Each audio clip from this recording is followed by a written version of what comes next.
And we're live with everyone's favorite title screen, with another little hitch in it that'll make you think I'm losing my mind just a little bit more. What is he doing? Well, I'm going even further back. We have a Minecraft series on 121, if I remember right. I actually have it up in the other tab. On 121, on 189 for Intangible, a few on 121, 121 Fabric. Today, we're on 1710. We're going even further back in time. Why? Well, you may recall from my Intangible series on 189, that strange stepchild legacy version that almost no mods were made for,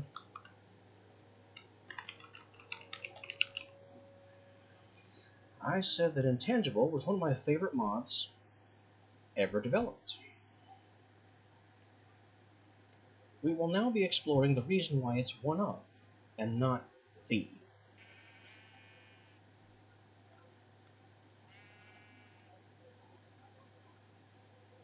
What I have installed here on this legacy version with pools of black mystery juice and blue mystery juice,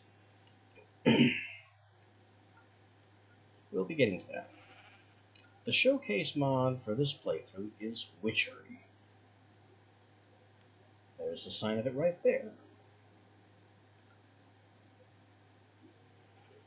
Witchery is a 1710 mod developed by the same author that created Intangible, Emonif, who retired from the modding community and completely disappeared. I don't know why.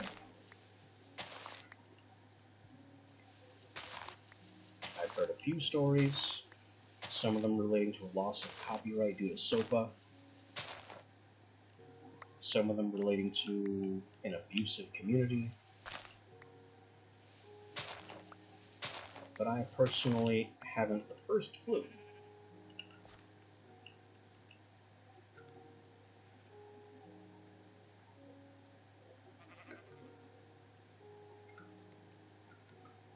This is going to begin pretty much like any other playthrough. Regardless of your mod set, it all begins with Punch Tree.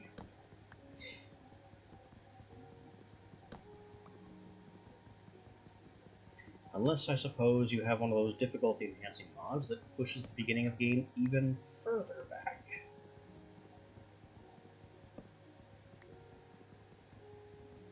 I remember some mods that, MFR Rubber. That'll be later. I know there are some mods that prevent you from even punching trees, like require you to search out gravel and get flint first and make some super primitive tools, but I don't remember if those tools go, if those mods go this far back.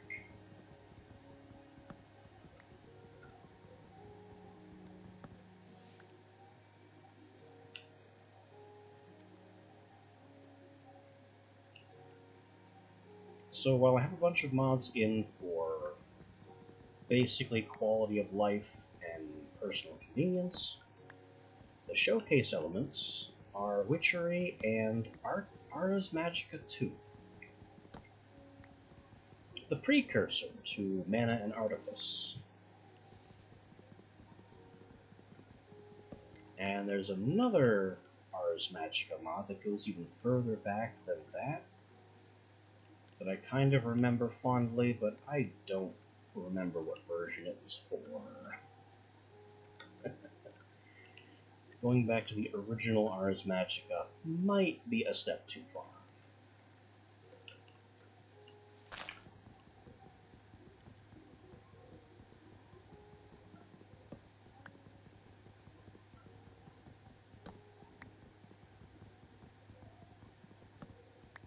There's no Tinker's Construct in this pack. I'm gonna have to make some vanilla tools.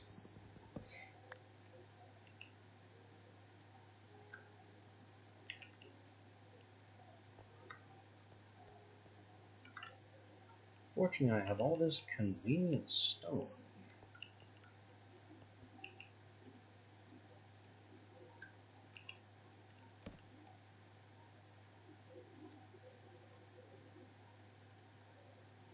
And I can use these convenient hay bales from the Wicker Man to make myself a whole bunch of food. Bread's not the best food, but it's a start.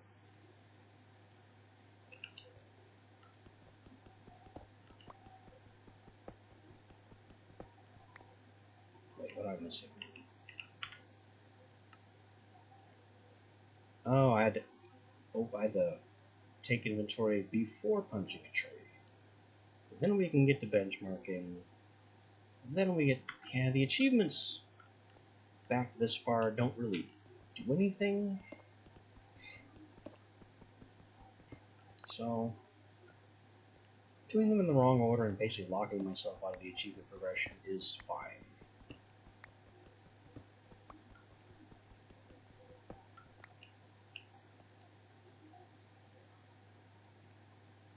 Go to a stone pick immediately.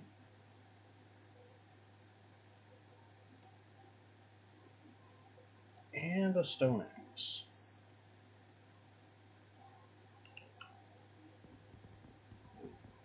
I don't anticipate needing anything else right away.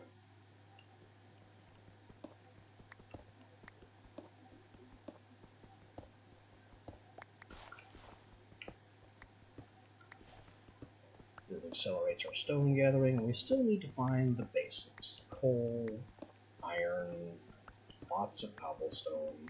I'm sure I have this on my hotbar anyway. Just so I can build myself out of any holes I manage to dig myself into.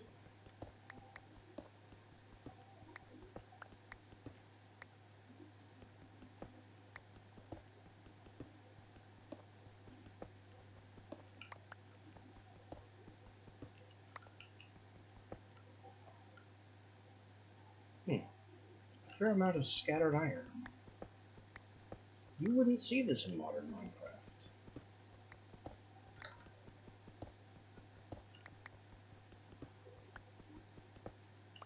We're also way back in the era of entire ore blocks dropping, rather than ore chunks. Talk about nostalgic on that one.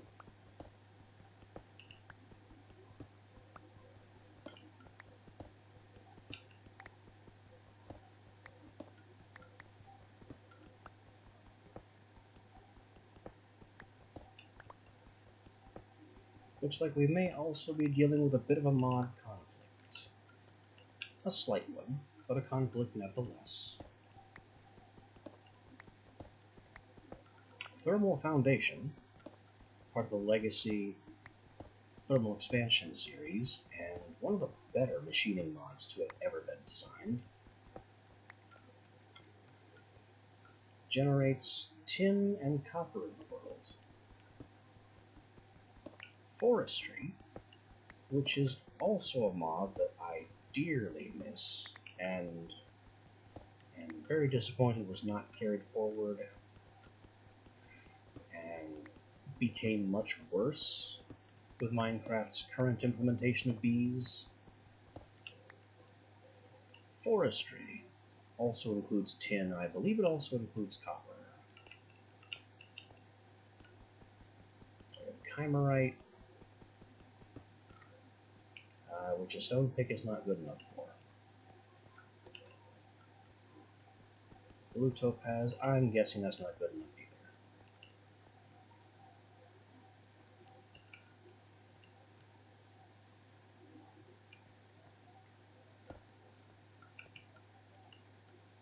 either. Blue topaz and Chimerite are Ars Magica 2 resources.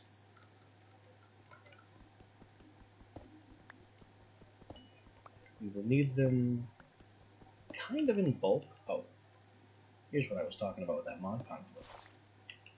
We already have thermal foundation copper, now we also have forestry copper.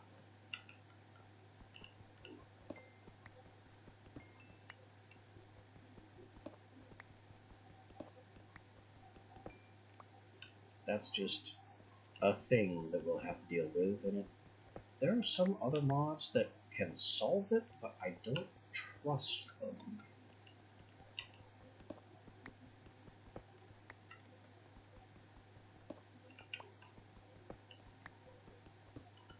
I installed one once a long time ago, and what it actually did was it first unified every ore, so there's only one type of each kind of ore,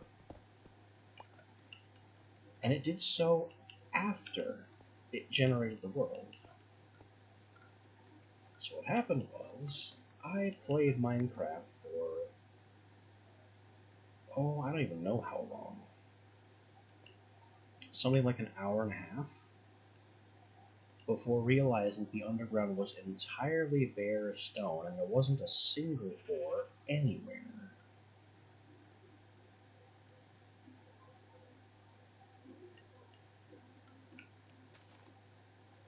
Alright, I've lost track of the sun. Which means nightfall. Oh yeah, that's the glow of sunset over there. So I need somewhere to quietly hide away for the night. I'll probably be right back in this hole that we just vacated.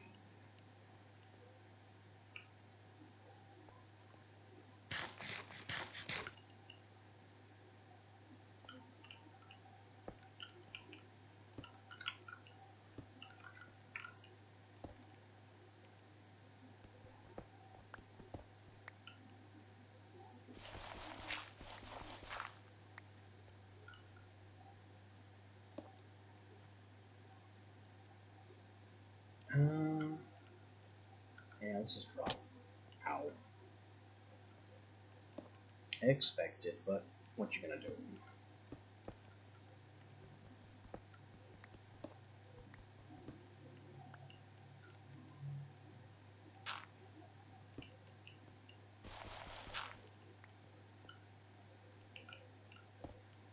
And now we have a staircase back to the surface. Unfortunately, our current and primary problem is going to be the dark. I still have one of these mods. This is actually, I believe, a built-in capability of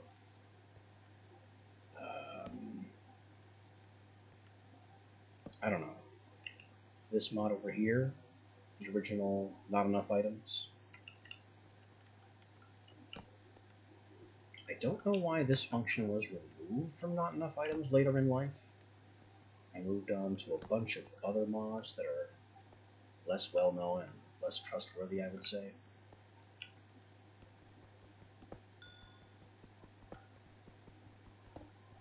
It is a much beloved feature to know the light level of things, without having to pull up like F3 and read a very difficult readout, just to have the nice comforting X's that are color-coded that show you where monsters can and can't be. I'll lose this pickaxe in a minute. What am I going to do about that? Currently nothing. I hear cows. Do we not have mobs spawning there and dropping on our heads? A little bit more light. That I'm going to have to deal with. This I can deal with. Over there, not here.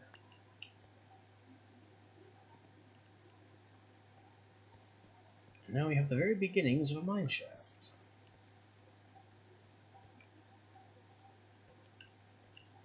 Let's get that extra pick banged out. Get a couple. In the early game, it is simply a good idea to have spare pickaxes knocking around. They help.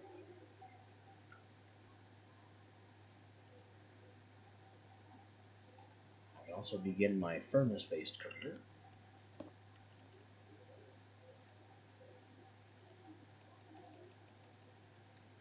Because we have 8 iron, the amount that a single piece of coal will cook. I'm not going to cook the copper.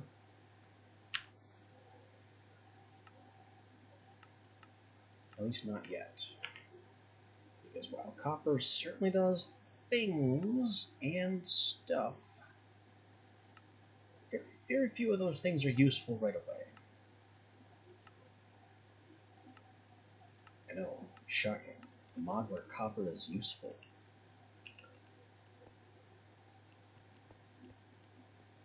It does so much nothing in modern Minecraft.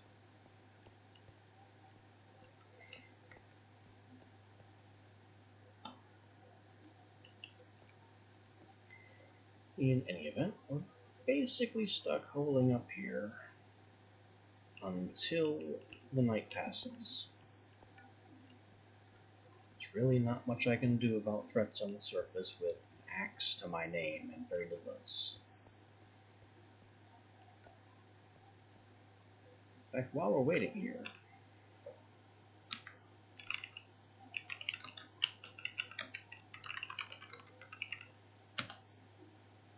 oh no.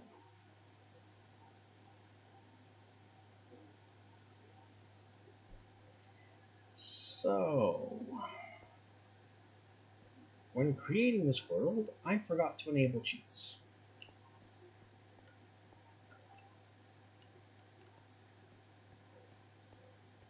So,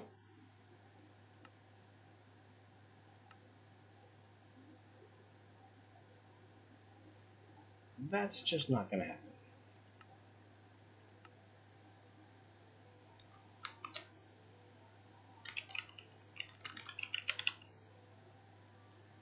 It's been a while since I've used this version. I forgot that I had to go over here to do that.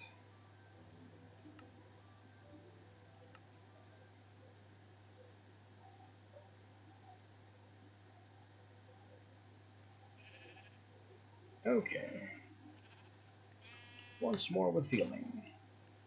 This time in a much more wooded biome with a village close by.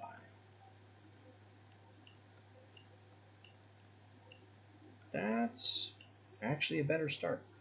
A much better start.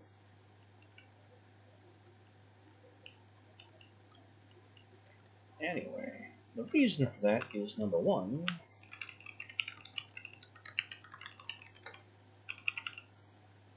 to do this. And I think,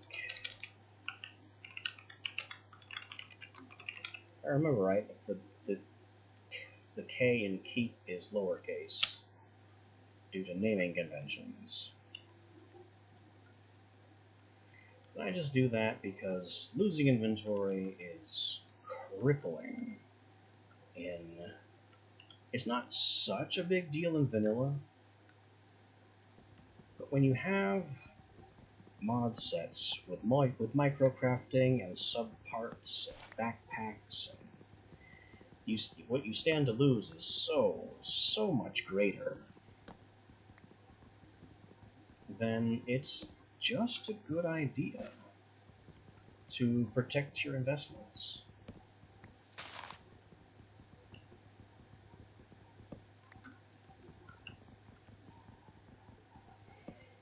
I remember way back with like the original Industrial Craft, back when Red Power had pneumatic tubes, I had made quantum armor,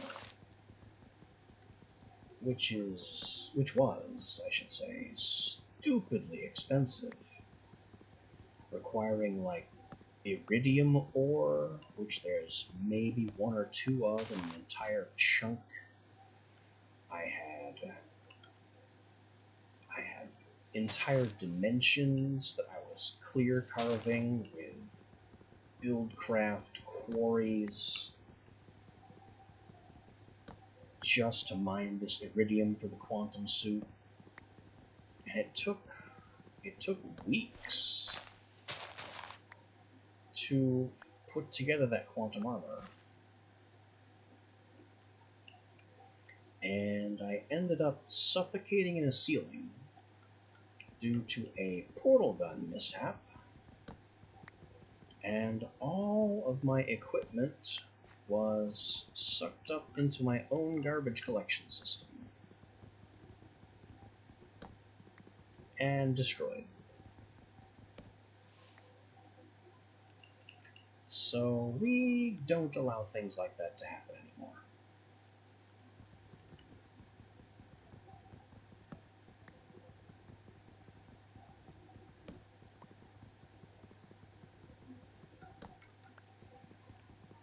But there were two reasons. Keep inventory is only the first.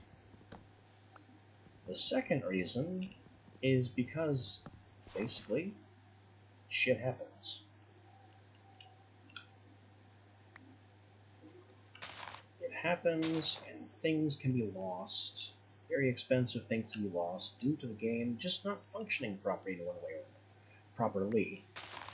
one way or another. We saw that in my last playthrough, where I had a world that refused to properly save when I shut down.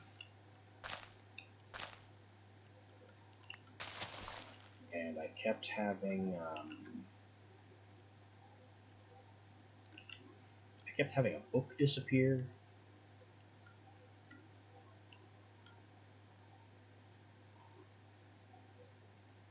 Alright, we need to dive into this village, just in case of something. One of the mods I have in is AgriCraft. Aha! And AgriCraft creates this greenhouse. Unfortunately, AgriCraft also puts something in these 5 spaces that can destroy every crop in the greenhouse. Excuse me. So, AgriCraft.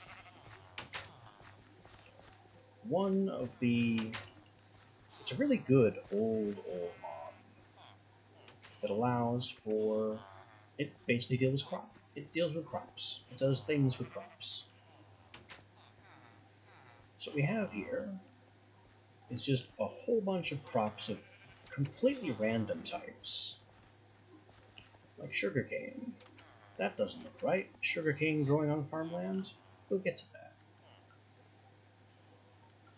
But the main power in AgriCraft is not just all the planting of these weird crops, but the ability to take crop sticks, place them twice into a cross trellis like that, and in so doing, 2 adjacent crops will attempt to crossbreed themselves.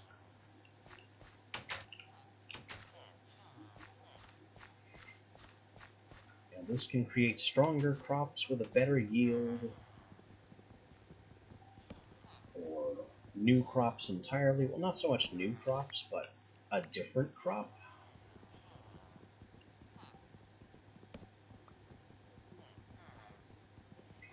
Yeah, they don't make mods like this anymore. We are on 1.7.10 with AgriCraft, Ars Magica 2, and Witchery. Ah, a bookshelf will do us some good. I'll take those. We'll need that.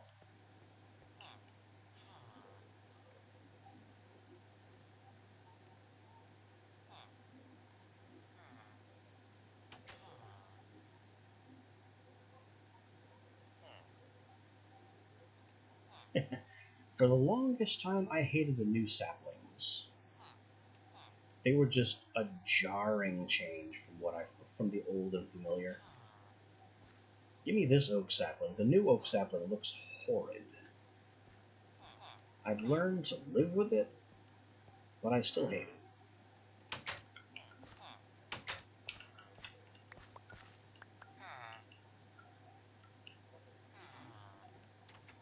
This is a witchery structure.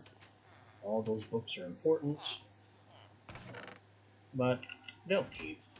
They'll just hang there and be fine. We'll deal with them later when I have the inventory to spare. And a base. Why is there a zombie noise?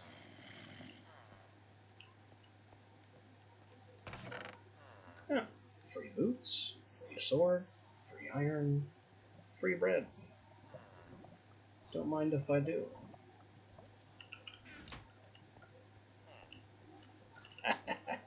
We're not quite that far back.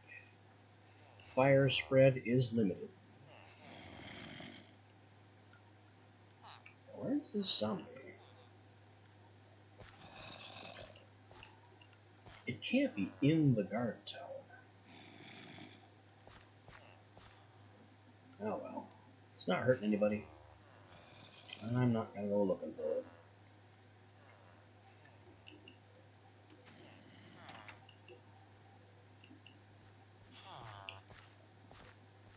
Old village generation was a bit schizophrenic. Things are just scattered all over everywhere. Difficult to navigate for me, difficult to navigate for the villagers. But hey, I guess lore-wise they built it. I didn't. I don't have to care about their very strange... Speaking of very strange, do you see that in the distance? That's something else that'll be important. Oh, I don't even know how long from now. It's gonna be a while. But it's within sight of the village. Oh, speaking, there's the sun is going down.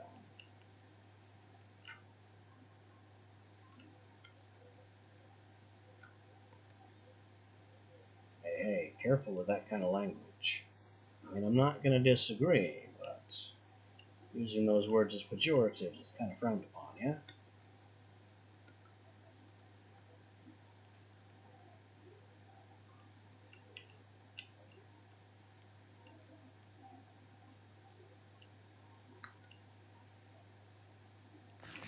Where am I gonna hide myself for the night?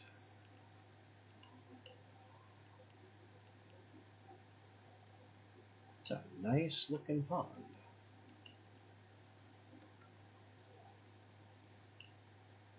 Is there clay in it? There's a little clay in it.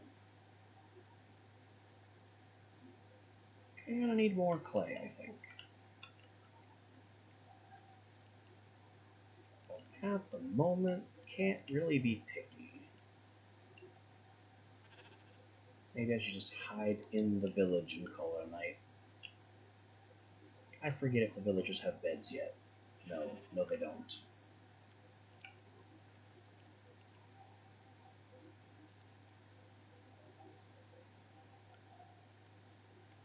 No, they don't.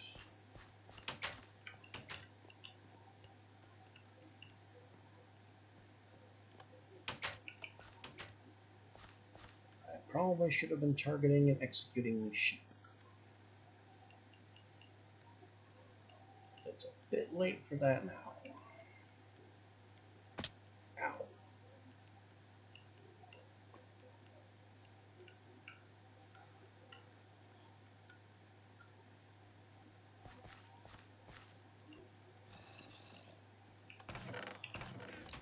No, I don't believe I've changed nether textures. We are all practically vanilla, at least in terms of visuals. Oh, you know what? Let me take down these item frames. I don't need one of those. The books can hang out here. We'll deal with that later.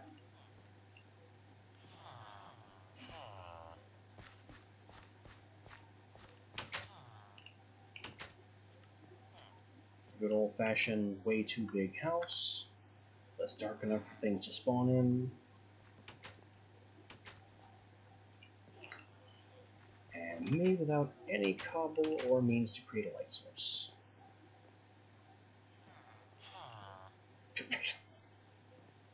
This is a witchery feature. They carry their own cots with them and just go to bed.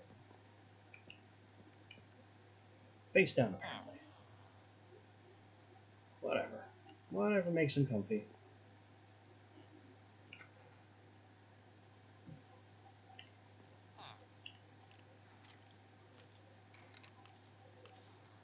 And I guess I'm just here now. Pretty much. Until dawn breaks. Oh, I have one extra book I don't want. I'll have to put that back. Maybe I can sneak there without getting shot.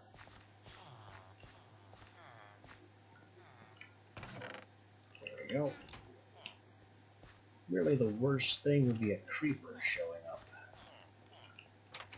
There are valuable things in this village I don't want destroyed. I should also probably fix these doors. For some reason, when AgriCraft generates these greenhouses, it puts the doors on sideways. So when the villagers attempt to close them... Hello. So when the villagers attempt to close the doors, they're really opening them and leaving the whole place very vulnerable.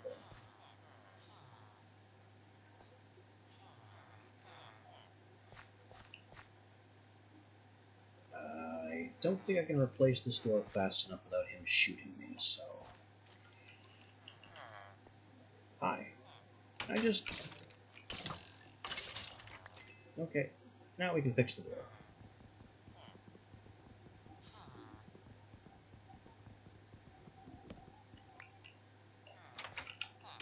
There we go. Looks like we have some pretty good plants in here, too, to start. Belladonna, Cereblossom, Melon, Desert Nova. These are all Tarnart. These are all excellent plants, but I'm glad to have this early.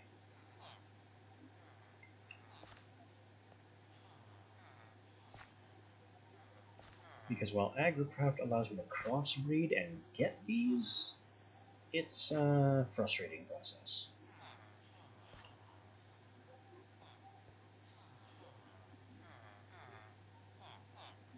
For example, if we look at, let's look at Desert Nova.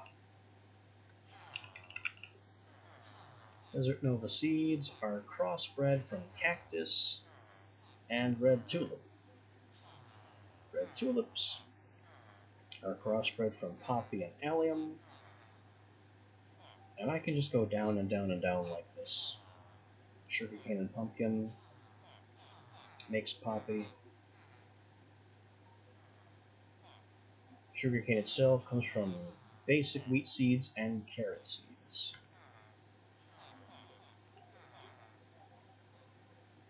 Alright, go ahead, shoot. What you got?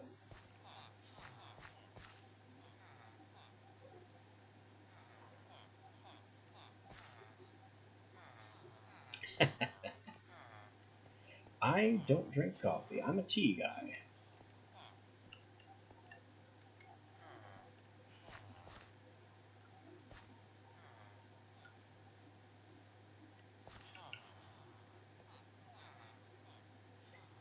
Black tea.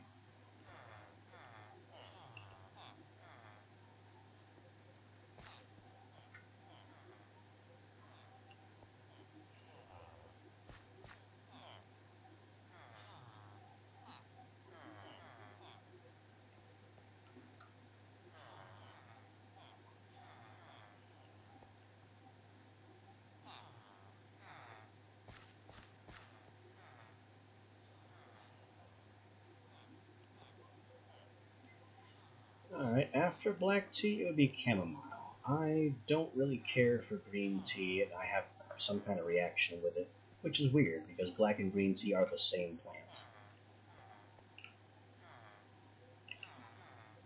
Just green tea doesn't agree with me for some reason.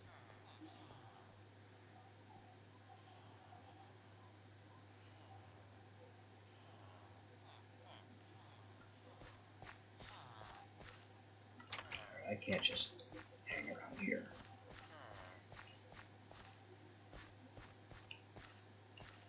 Maybe.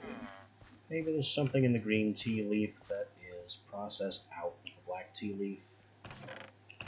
I wouldn't know.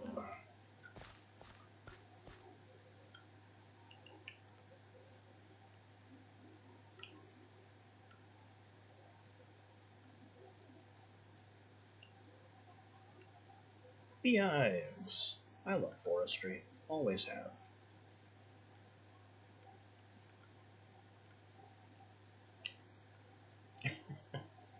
These are some strange questions, mate.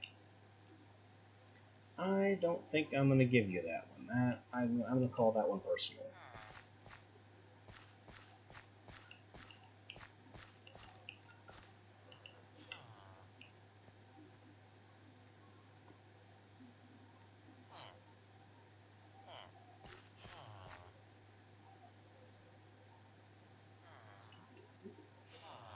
Oh. This is a crowded house. Agricraft villager. And this guy is a forestry villager. He sells bees. His existence tells me that he has a house somewhere, which is what I was looking for earlier. I just didn't see it. Oh, this is it. Whoop. Dodge that spider. What makes me so sure this is the bee guy's house is that it's made with unusual wood. Walnut. Forestry. This will get me started on tree breeding, I suppose, which is not a system I tend to get into, but he also has nice convenient beehives in the back with some pre-crossbred basic bees and bee frames.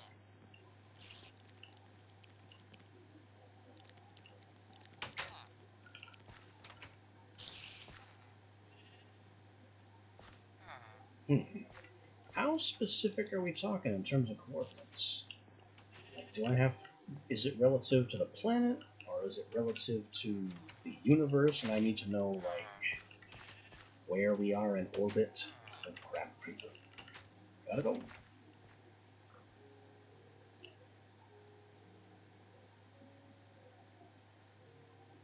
So relative to the planet. Yeah, I could teleport.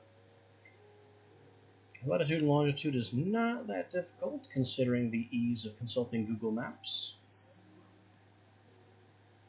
Might be a little margin for error involved, but I can certainly get a sat view of where I want to be and drop myself, I don't know, within 20 feet or so.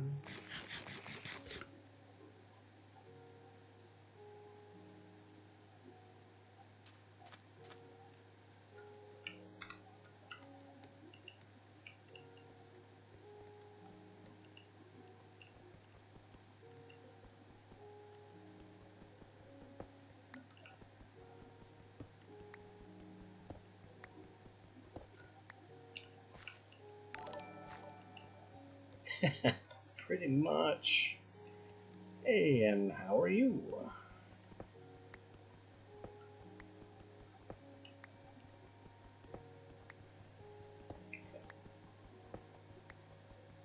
Yeah, just teleport across town, straight to the grocery store, teleport back. That'd be pretty sweet. Save on gas, teleport straight to work. Distance wouldn't be a factor. I suppose you could, but then they'd know your face.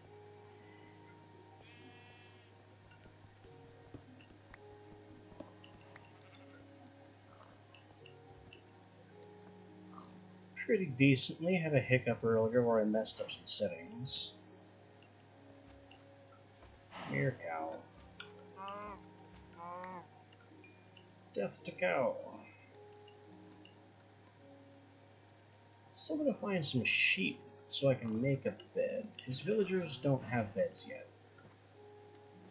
You are the wrong color. I don't know why I care. that the only... No, here we go. Here we go.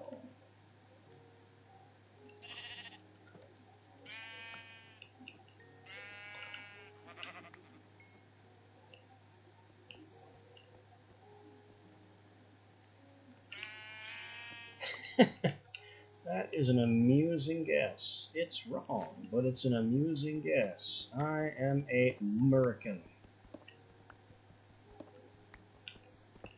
And not exactly proud of it, to be fair.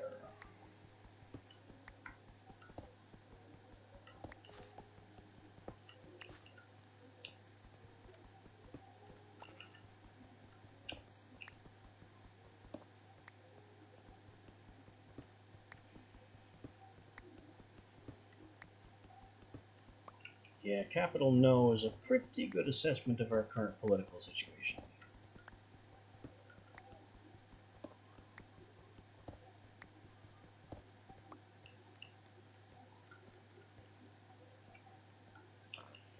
I mean, whether or not I mind is going to be contingent on what you're planning on asking. So I can't really give you carte blanche on that. What do you got? And am I going to regret it?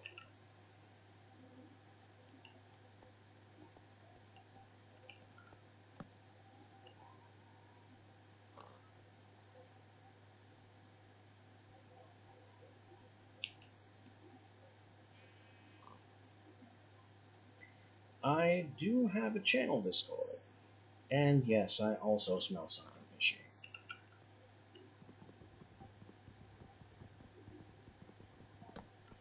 I haven't set up any bot commands, but my Discord link is just below the main panel if you scroll down to the window where you can see me.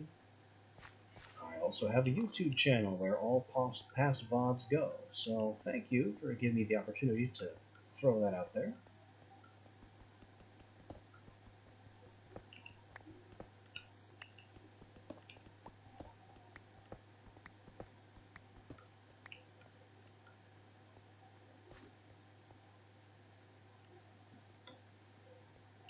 We are definitely getting into fishy territory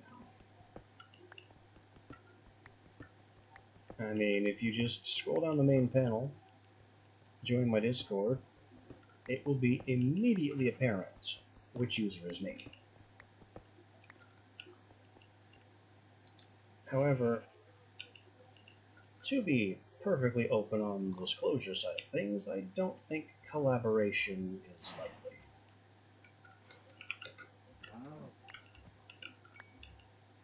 I'm still very small. We have pretty much nothing to invest, so to speak, besides my time.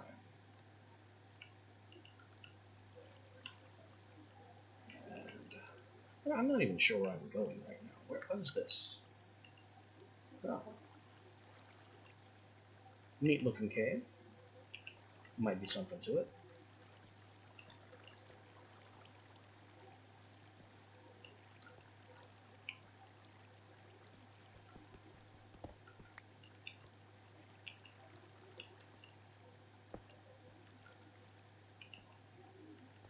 You are really pushing this.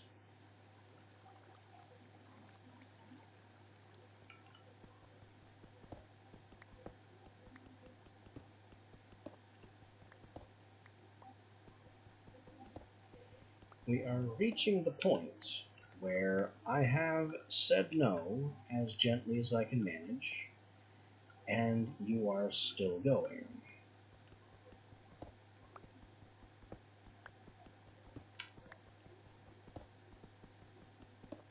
This is colloquially called thin ice.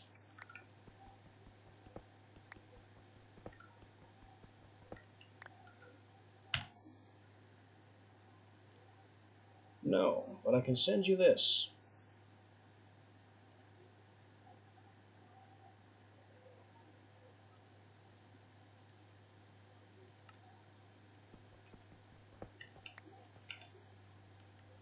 Give him enough rope.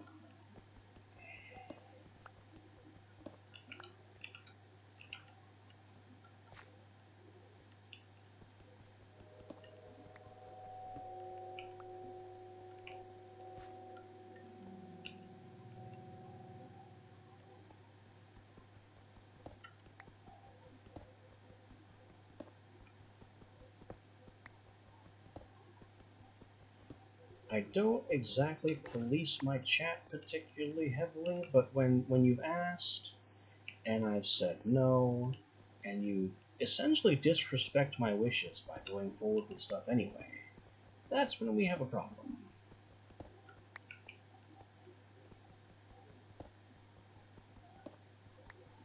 That's when we have a problem, and I do not put up with that kind of disrespect.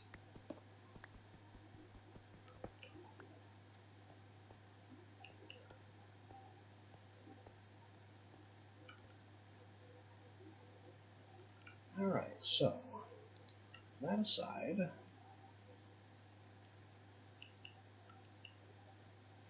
I really need to figure out where I'm gonna plant myself. Definitely within reach of the village, definitely within reach of that stone circle.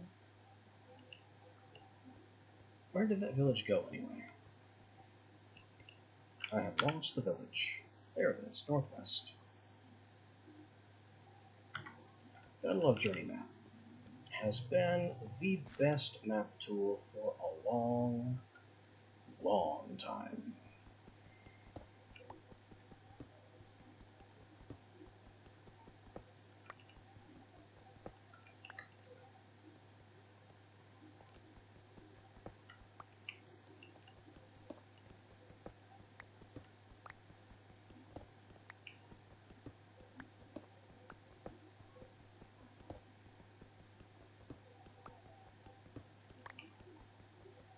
Interesting mineral vein here.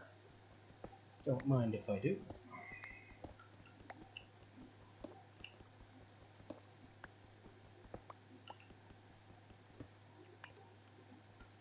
Copper isn't quite as abundant in this mod set as it can be. The sun is already going down. I feel like it just came up like 3 minutes ago or something. We are already losing it. Again. Oh. I don't want to be anywhere near that when it does go down.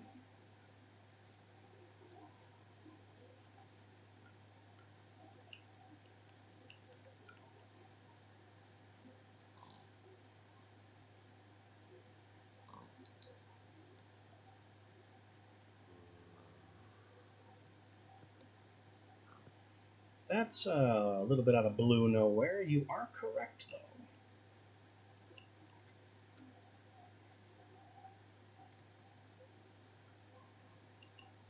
From what I read, they had a sniper on the guy the whole time, and still waited until he fired. But that is about as far off topic as it is possible to be.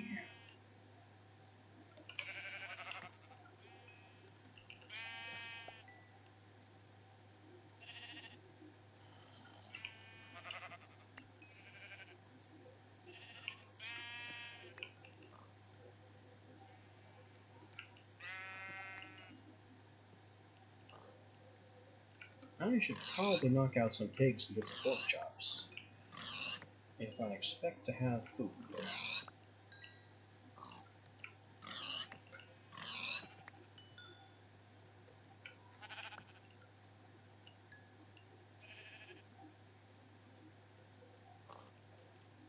Now we're caught out at night, and I hear skeletons. This guy's caught out at night too and can't get home.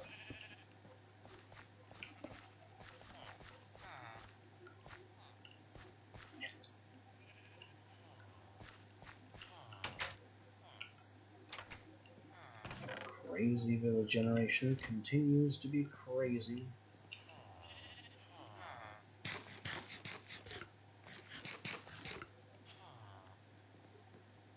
I'd love to just live here.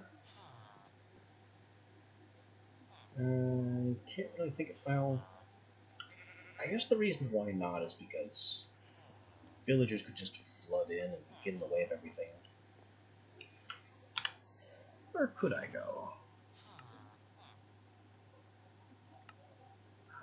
There we go. Daylight map. So our village is here.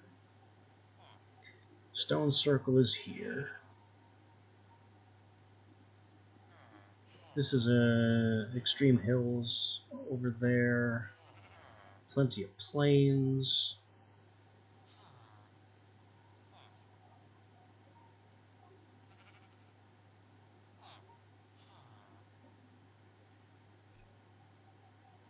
I think down here by the water, that's a good spot.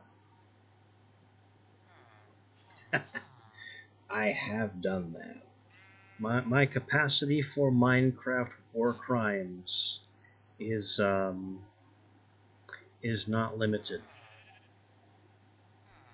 Oh, I've seen that video.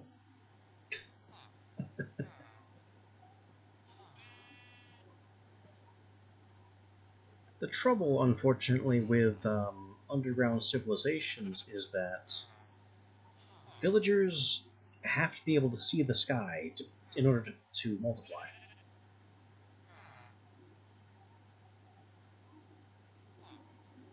I think I'm going to build here. Let me just put a marker there. Call it home site.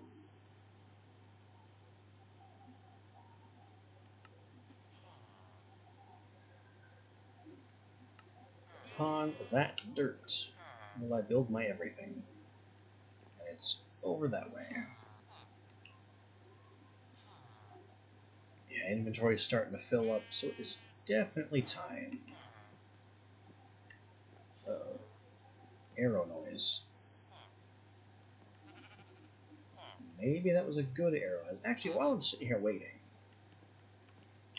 the suspicious person did, in fact, it seems, join the Discord.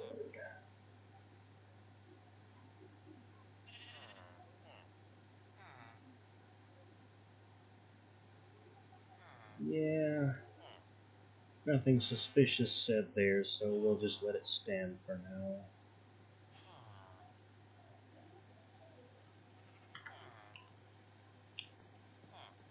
For now. I just need daylight so I can go that way and start making a base of some kind. What kind? I don't know.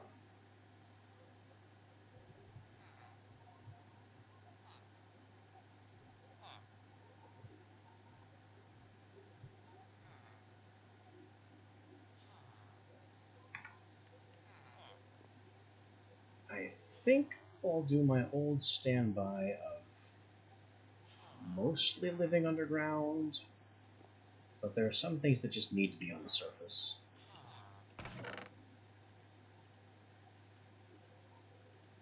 Can't really escape the surface with Witchery installed. Not fully.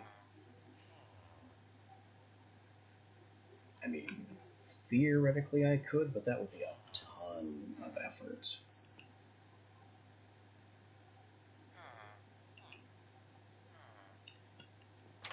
There's the moon. Now, nighttime is over halfway done.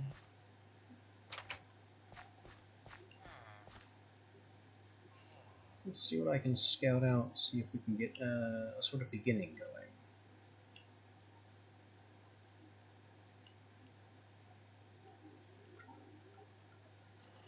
This is very dangerous, but I'm emboldened by my iron sword.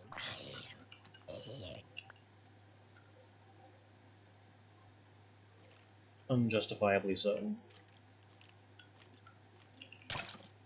Old skeletons are ridiculously dangerous.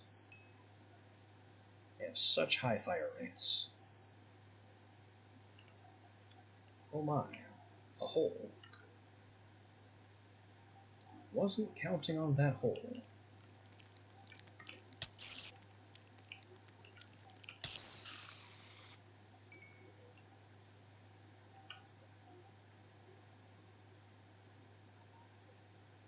Got water, we've got... Oh.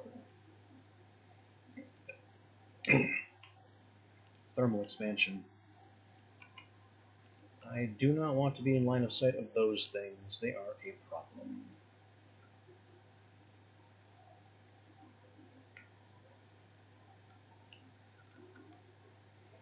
Maybe we live over here by this water.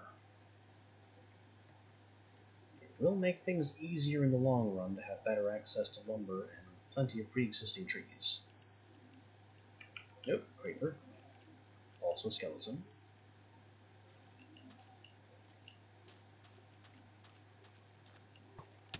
Mistakes were made.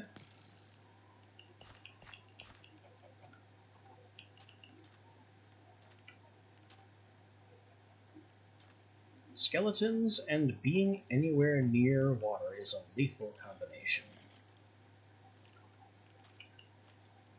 Because back here under old Minecraft, the knockback from their arrows pushes you back faster than you can move through water.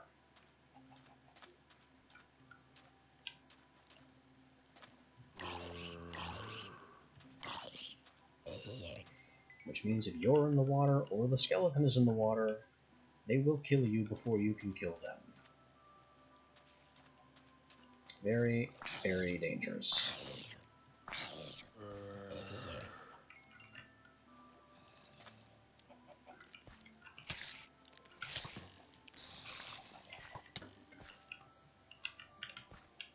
We hide. Skeleton is coming. Skeleton's in the water. Run away.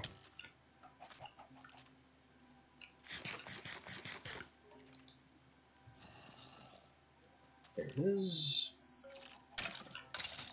Done.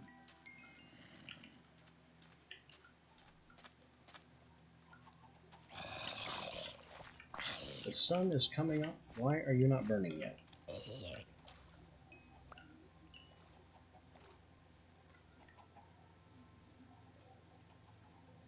We have clay. Clay is good. Oh, free egg. Now the zombies are burning. Zombies have always had a ridiculous aggro range.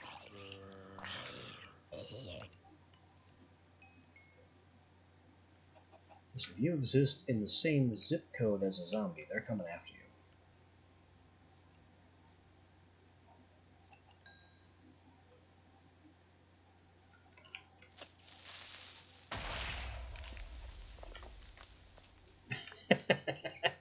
Maybe I've just got one of those voices. Also, you did say you were tired and a little delirious. Probably a factor. Uh-oh. Well, now my inventory looks well and truly like a streamer's inventory. Packed with crap.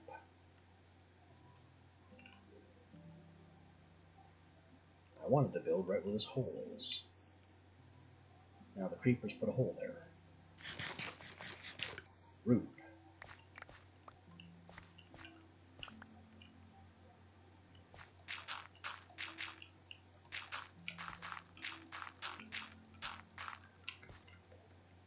The worst thing about creepers, when they destroy a place, they don't drop all the blocks. Modern Minecraft has a setting where you can turn that off, if I remember right. But back in the old days, creeper scars are just... they're just there.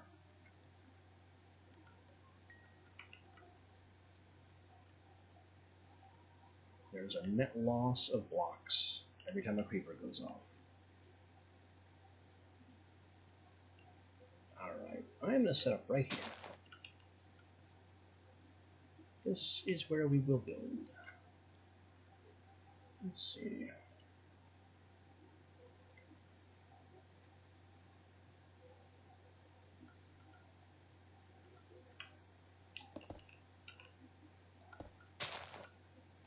I think what we will do here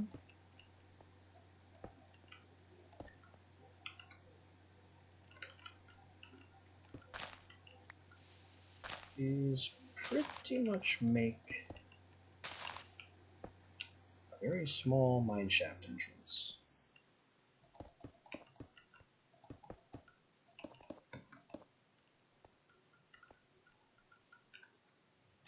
Let me move this marker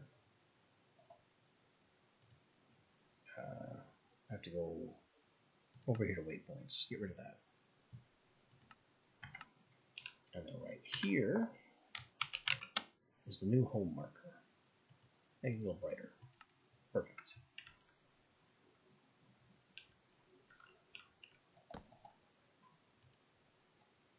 We'll make a couple of doors. This is back before doors were made in sets.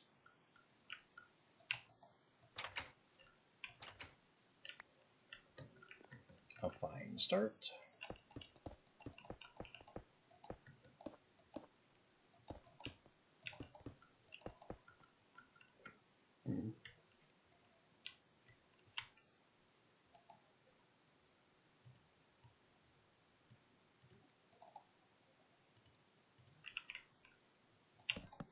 Couple of chests just to hold things while we do this whole process here.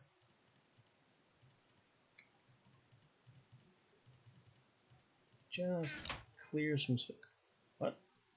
That should not have made a closing noise. Why did it do that?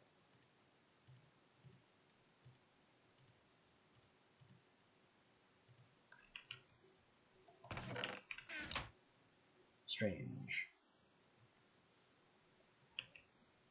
Oh, I'm gonna need some of this anyway.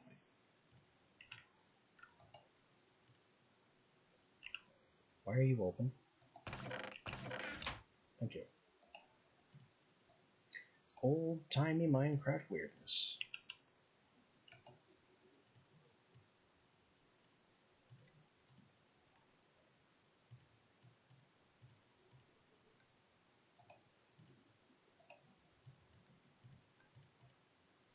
Make some sticks, store the crop sticks. And you know, a stone axe would be nice. As well as a couple of stone backup pickaxes, which I anticipate needing very soon.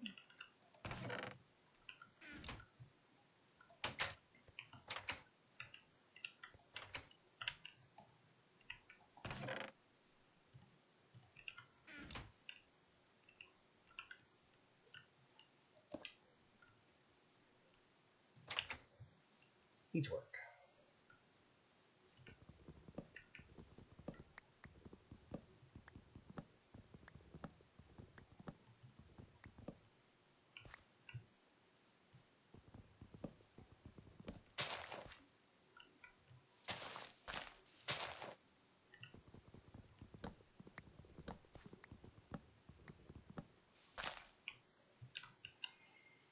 Alright, furnace, 1 wood, and our garbage wooden pickaxe. Pro tip, that should be just enough to cook a single piece of charcoal. If you really, really hate wasting resources like I do.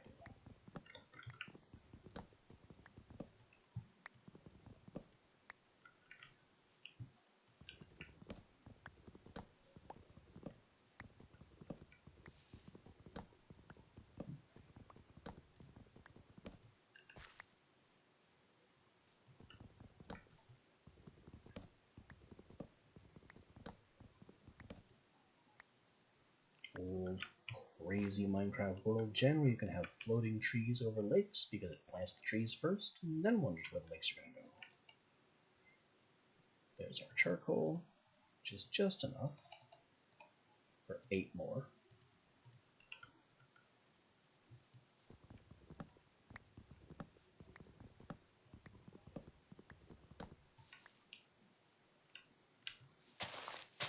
This will make us some lighting for our future home.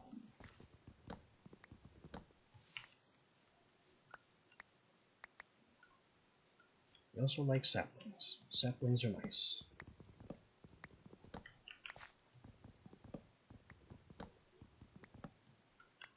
I'm going to need to replant more trees later.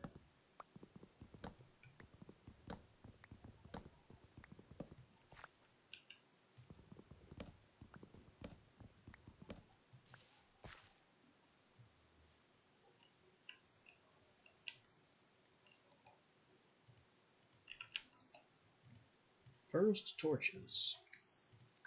Not glamorous, but it gets the job done.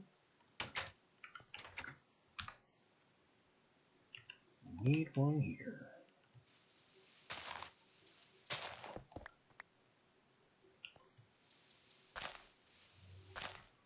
And now for the real work.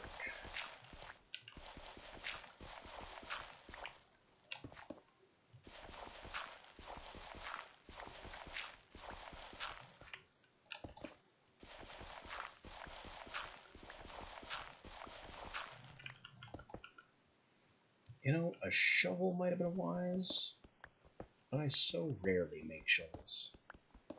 For pretty much any reason. Is this deep enough to start? No, I kind of want stone comfortably overhead. Call it the dwarf in me.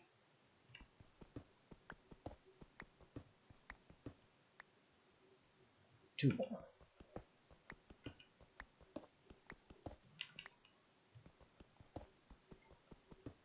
I'll just rip these out to replace them with cobblestone. For the visual theming, hey look, iron. I will definitely take free iron in the course of doing this.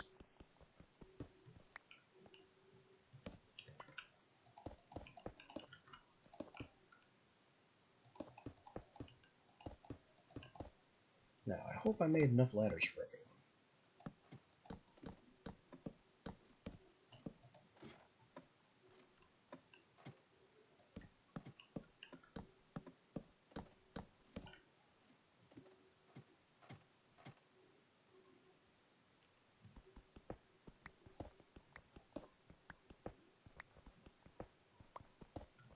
Is it a good front entrance? No. Is it the one I'm going with? Yes.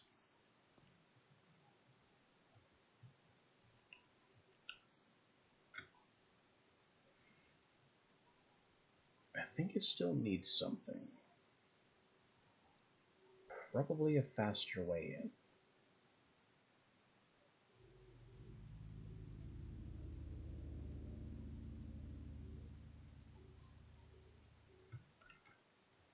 I can have like a water pool dropper somewhere, I guess. But that's not important right now.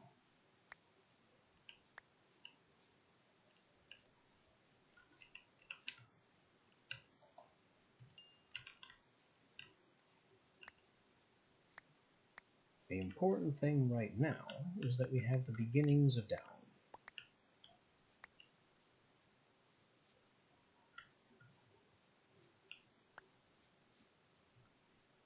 And I am slowly coming to the realization that this isn't quite going to work the way I want it to.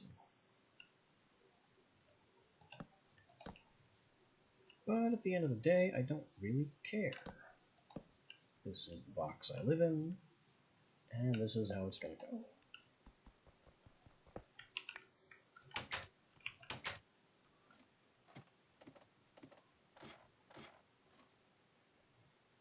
Not a huge ladder. I can live with that amount of time going up and down.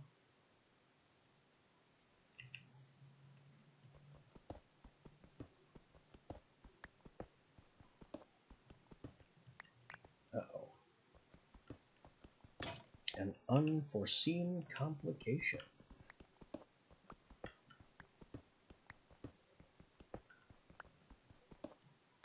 There's a water hole directly where I want to live. That's kind of annoying.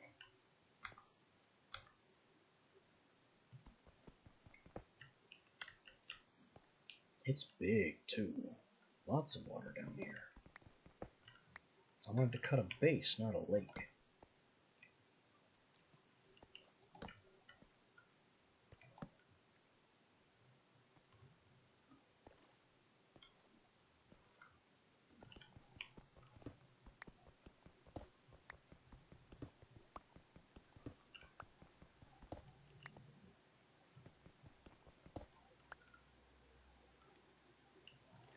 Lots of iron, though, so certainly enjoying the cave. even if I'm not enjoying the fact that it's an in-ground pool.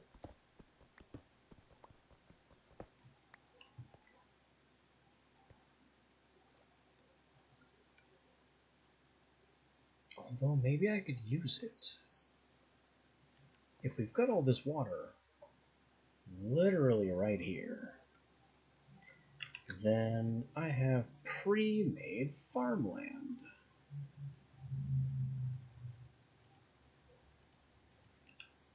Just add dirt.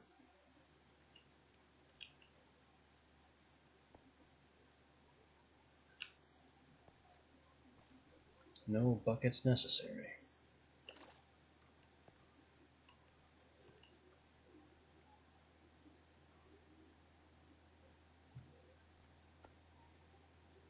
So I think if I put some stairs here, I can open this up into a whole farming area.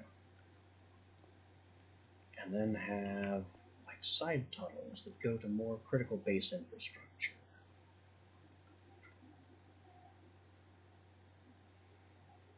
Yeah, I think I can work with this.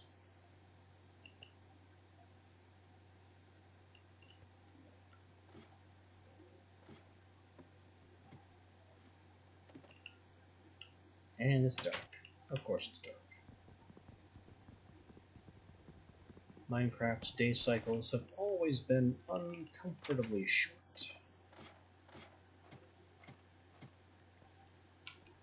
But this is fine.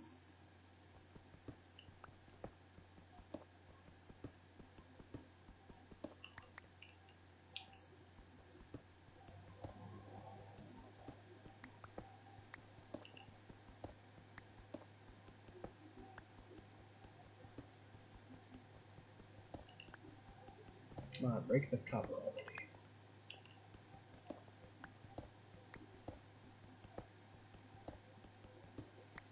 I'll do something storage related over here.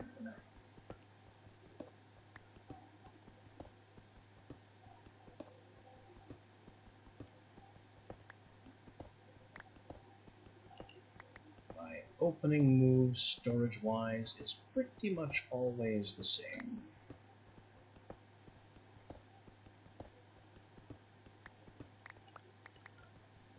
So while this chaotic carving may seem uncontrolled, I know exactly what I am doing. There is a plan.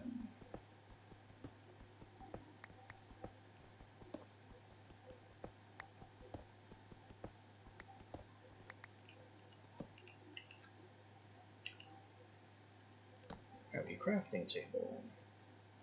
And then 6 chests. Not enough. Use the birch, it's useless. 4 chests.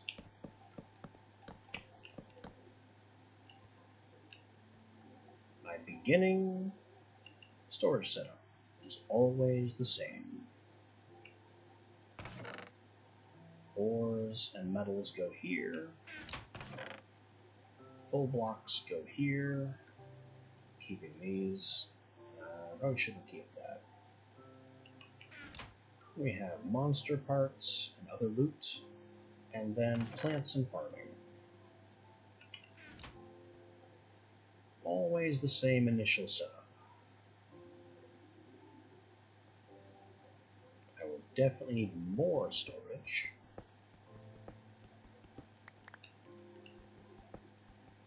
This is simply inadequate for the totality of my needs.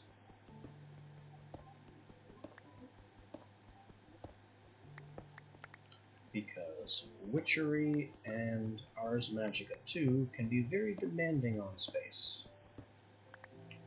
Though not nearly as demanding as, what was I just playing? As Spectrum can be.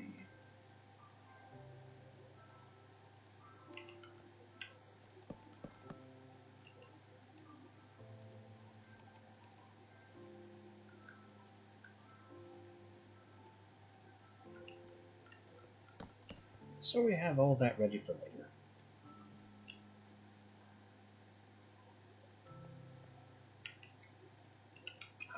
furnace space, which is not going to be that back wall. That back wall can be expansion.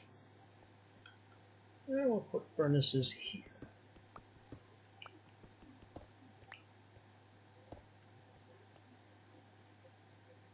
2 and 3.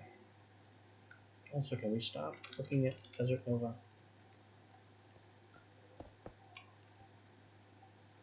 There. Our hole begins.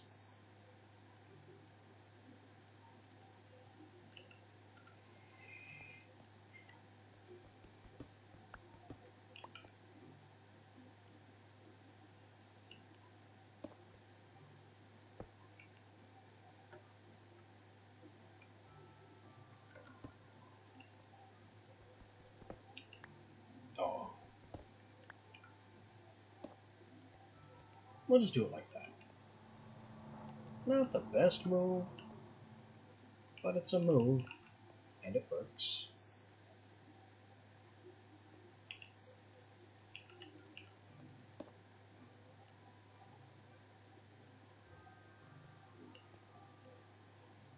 It is a little weird, but I can live with it.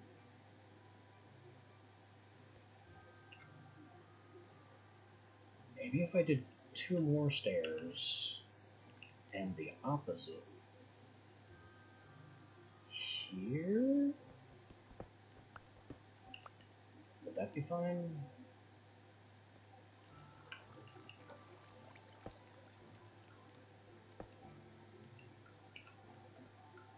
It looks so goofy, and it doesn't work that way. Oops. That was expected, eventually.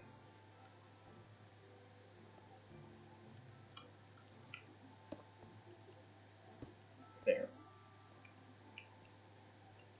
It's not pretty, but it's functional, which is essentially the rule of thumb for almost all my construction.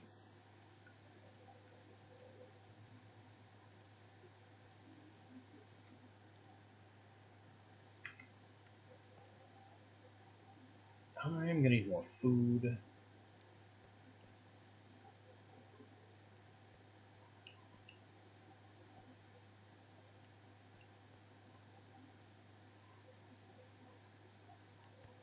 I would definitely go back in time to invest in Bitcoin. That would solve all of my current problems.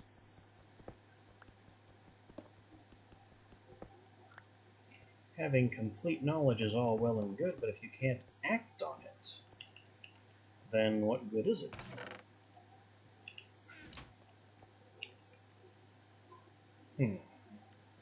Though to be fair, I suppose all knowledge would include everything you would need to cheat at gambling forever. So, maybe it's a wash? 6 of one, half dozen of the other kind of thing?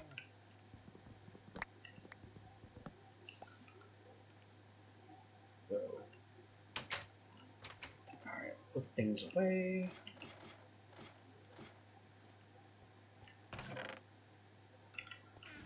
Farming.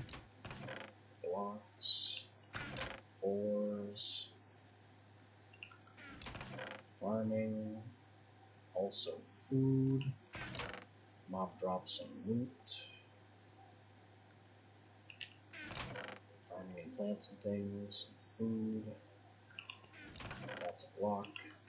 That's farming. That's a mob drop. That's farming. Okay. Grab the rest.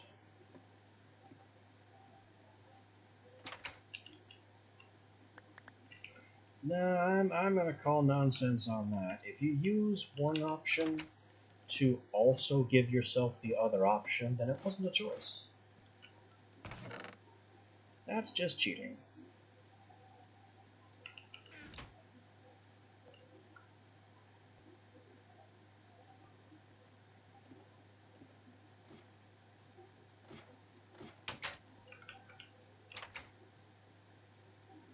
It's like the question that it's a question that floats around forums, etc. You know, what would you pick if you could pick any superpower? And somebody inevitably says probability control, which the way they describe it is always just omnipotence with extra steps. You know, what's the probability that you look down and there's $1 million right at your feet? 0? Nah, make that 100%. It's like, no.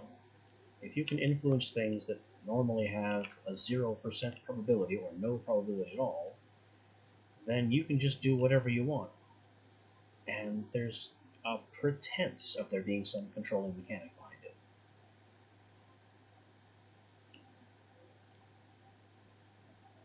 Okay, sun is fine. What we're gonna do right here is a pro Ars Magica 2 move. Put a book in an item frame near a pool of this stuff, and it becomes a magic book.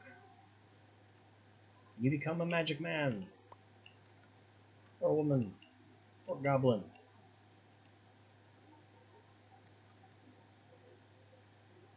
I'm now a mystical creature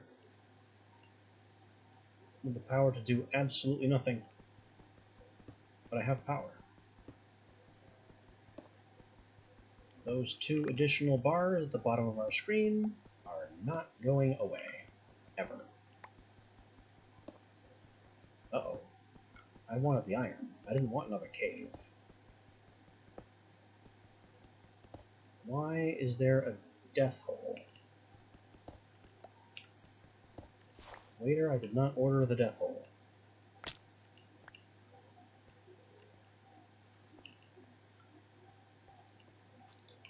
Uh-oh.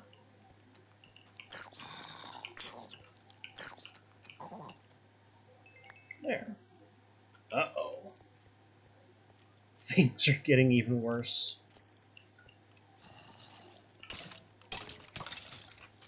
I need to get out of this hole immediately. That is not daylight. I've been deceived.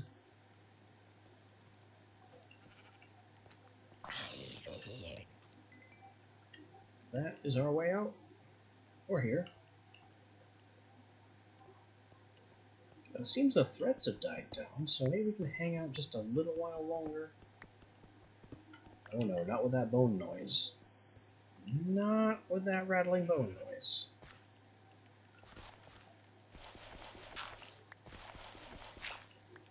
We are getting out of this hole before anything else goes wrong.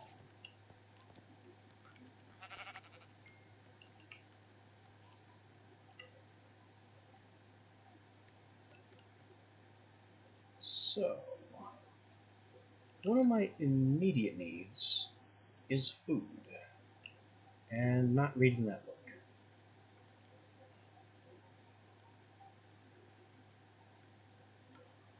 I may be thinking of another game version, but I think the first time I opened this book, time advances half a day.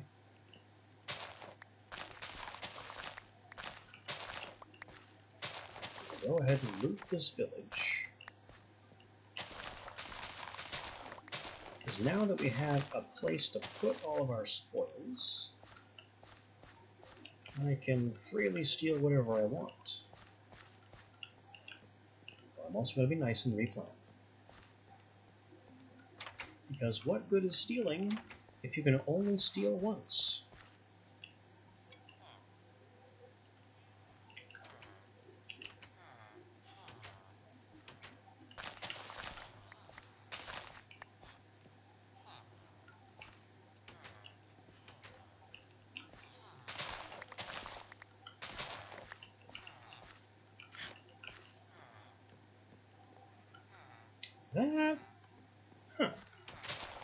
That's a strange one.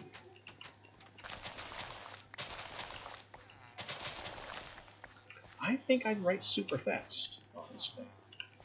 Which, maybe that also translates into super fast typing, which is a form of writing. I can already type decently fast, but my speed with a pencil is a bit lackluster.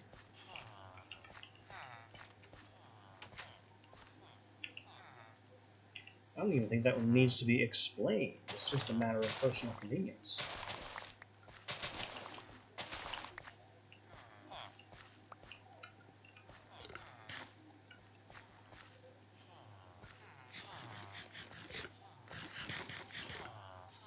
fun question, though.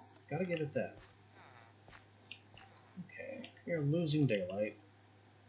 So before I lose it entirely, I want to loot some of this greenhouse. Let's see.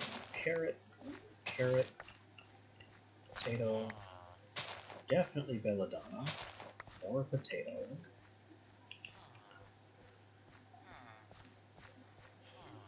Alright, maybe I'll see you another time, mate. I'm here, well, I can't say every day, but close.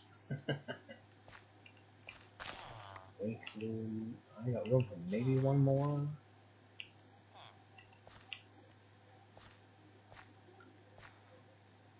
What am I taking? What am I taking? It shouldn't be this agonizing. I'll be back. I don't even know what Lapender is. Wait, no, yes I do. That I'll take later. I guess the sugarcane. And one more?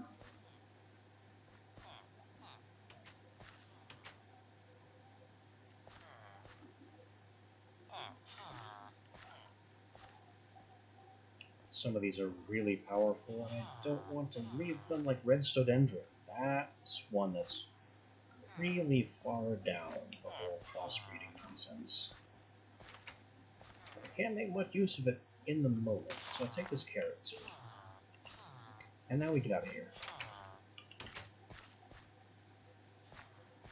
We get out of here, we go home, we prepare to cause farming-based trouble. Oh boy, don't you dare kill me. What I am carrying is far too valuable.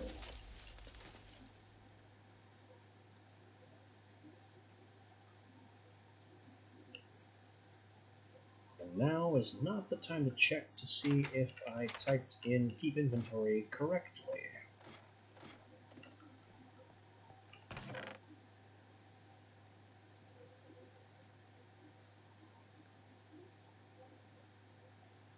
Okay, I'm going to have to separate this stuff out.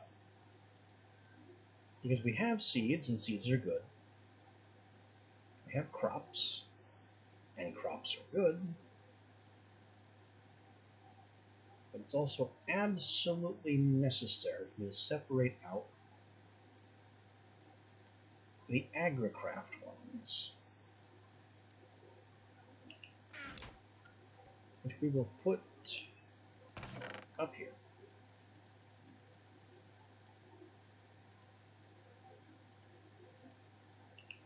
I read the book. The book did not advance time. I thought I could skip the night with it. Turns out, no. I can, however, make a bed. Or I could if I had more planks.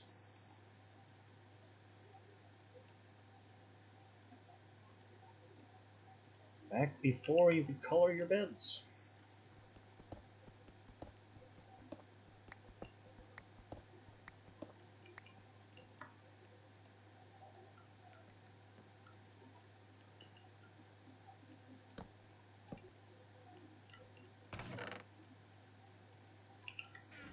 There we go, nap time and save point, and the inside of my head. Hideous.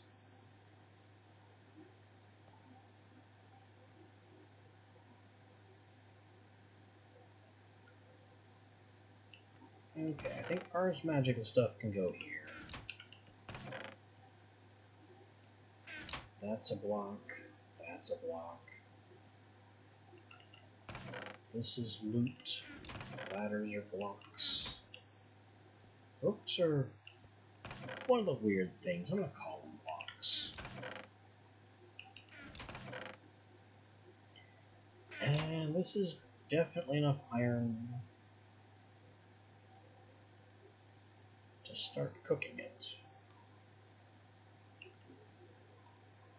But I seem to have left myself completely without coal or charcoal.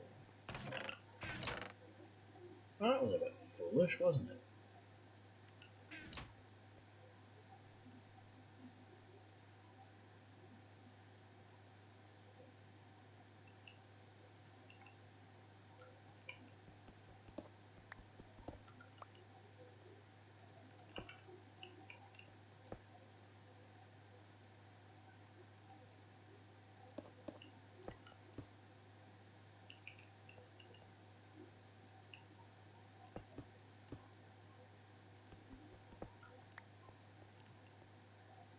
Well, we'll leave the iron in there as a statement of intent.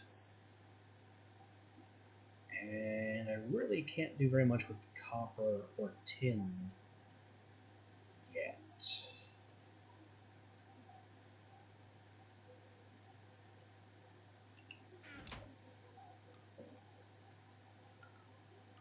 But we'll work on it. We'll work on it. I've got a nice pre-cut chamber here that'll do thermal expansion machinery just fine.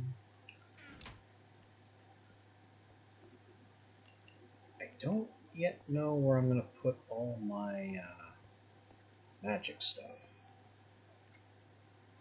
Ars Magica and Witchery can both be a little space intensive.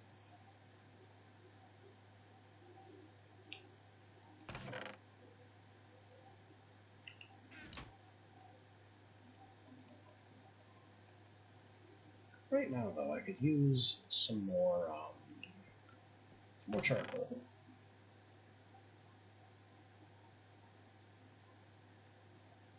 Also, I took a nap, so it's daytime. I should be going outside.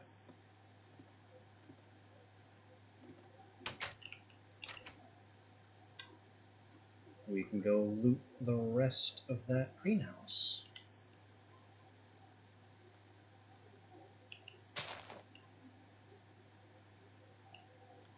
The big shame about this AgriCraft greenhouse is that it's incomplete. There are 2 greenhouse structures that can spawn, and the other one has a lot more stuff.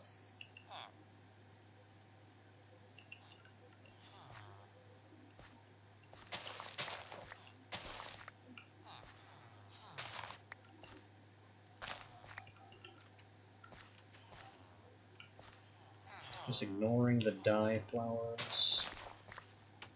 These lavenders are going to be valuable. Red Stodendron, that's just dye. More lavender. Huge amount of lavender. It's crazy.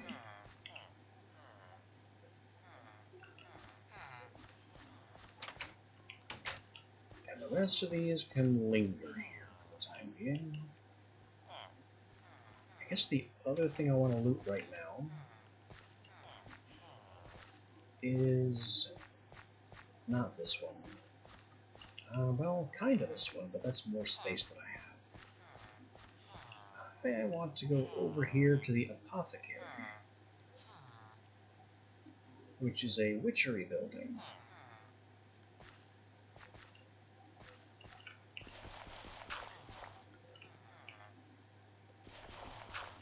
That has completely blocked up the door. Good design there. So I want the cauldron, and that's a little lackluster, but I'll take it nonetheless.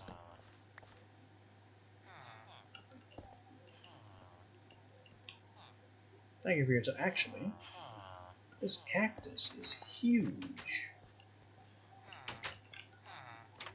Saves me from seeking out a desert. And that's our inventory completely loaded, so it's time to get back home.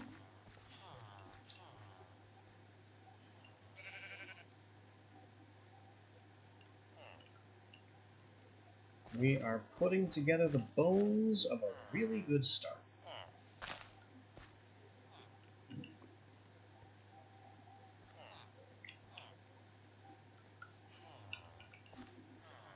I also need to get these books.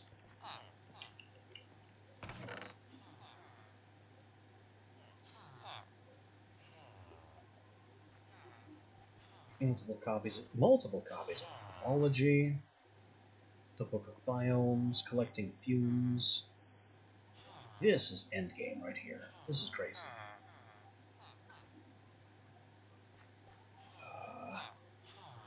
Let's just leave these useless blocks here for the time being.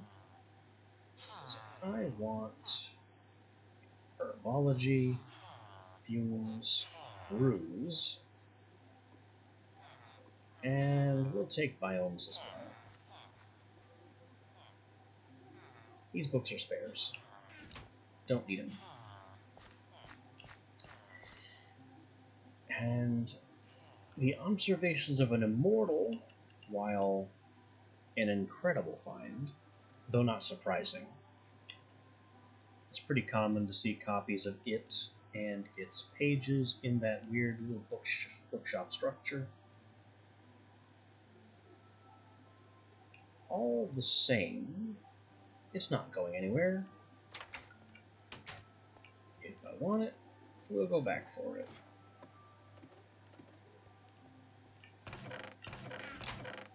We have a slate of witchery books. Some more farming related things. That doesn't count. Wait. I gave it backwards. This is AgriCraft.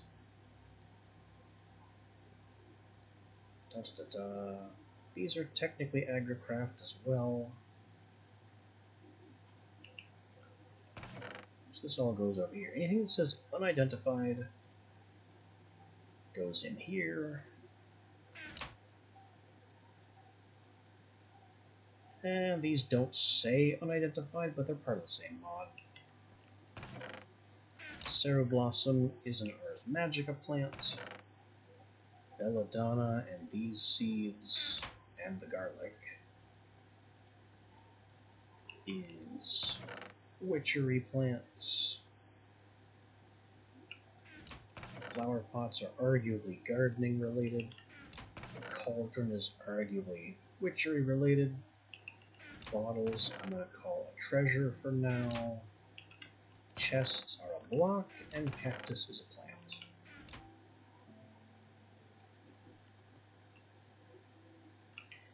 We're getting places. Not very far, but places.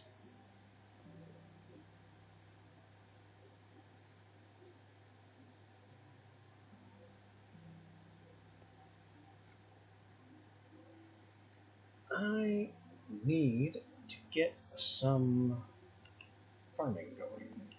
How are we on dirt? That's not going to do it.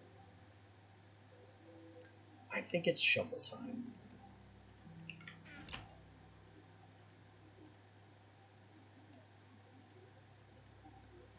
Just a couple shovels to collect dirt and sand. Close those chests because it's visually disturbing for them not to be shut. Get that iron cooking. And how are we doing on daylight? Eventually I'll want to replace this with glass.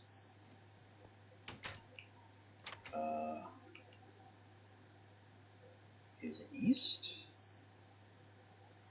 Is it west? It's west. We're running out of daylight.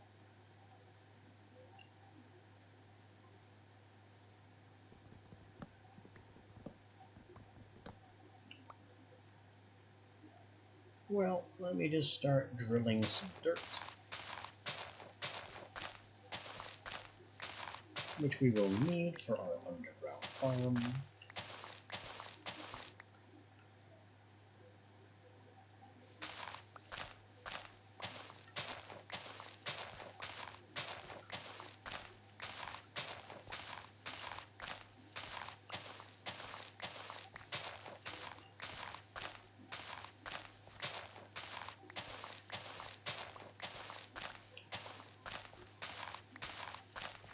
Now might be a good time for this rubber wood as well. Or maybe in a little bit.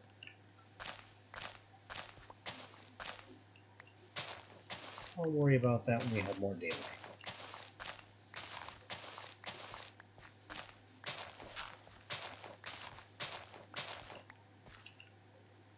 Wood, too, is going to be a huge concern.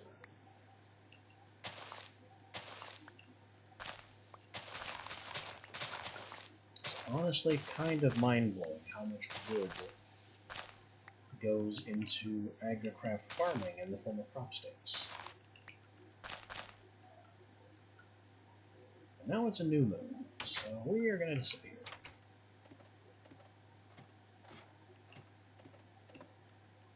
With our bunch of dirt. carrot, potato, vanilla seeds, water artichoke seeds, saplings, flowers, dirt. Dirt.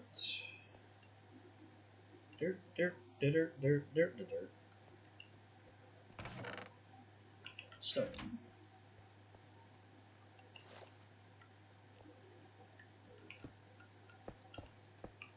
Stone to fill up this under area. Don't need it, don't want it.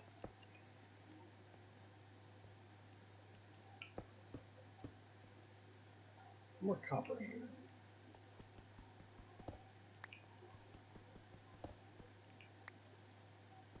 And tin. But tin is a pain to dig with the underwater penalty, so we will not do that. Oh, there's more dirt right here.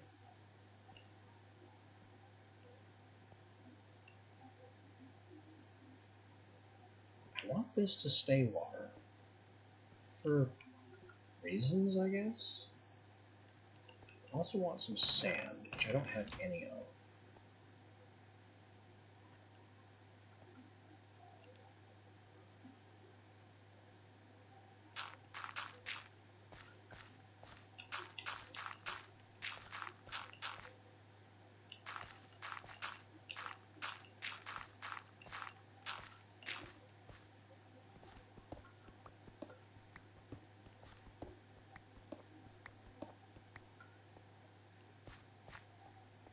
Anyway, we've thrown down some dirt. And just make sure I have my little light X's on.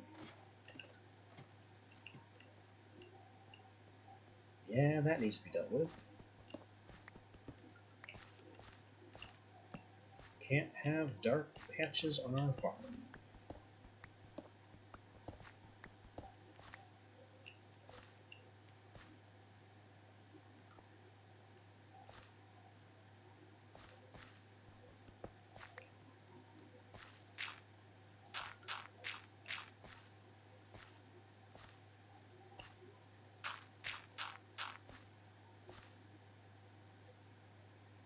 And I guess this will do for now.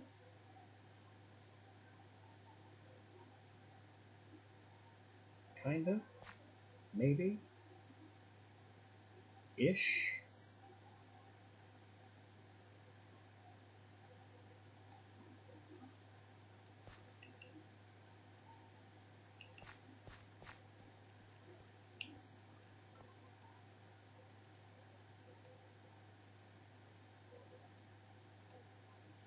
We get our friend the stone hoe.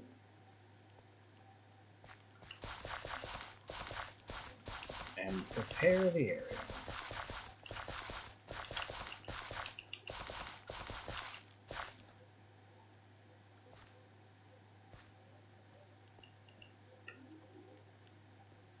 Also going to need in here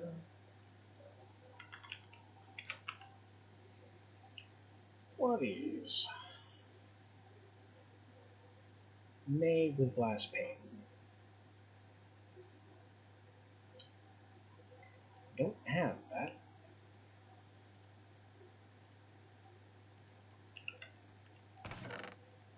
I ain't got one of those.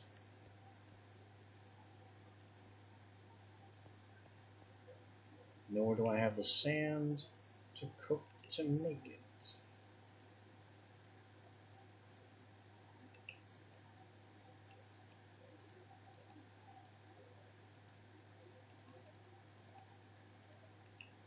Which is just problems left and right.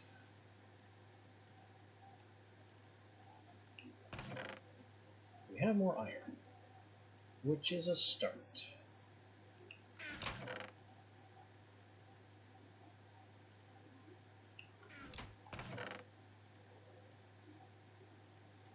I guess Stone Hoe can do a vanilla farming, though I don't really care.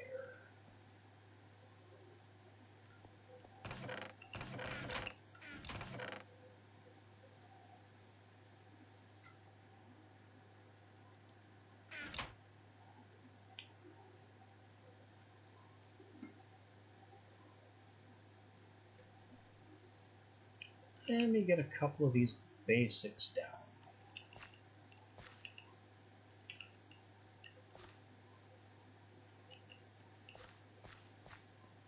Some early vanilla crops.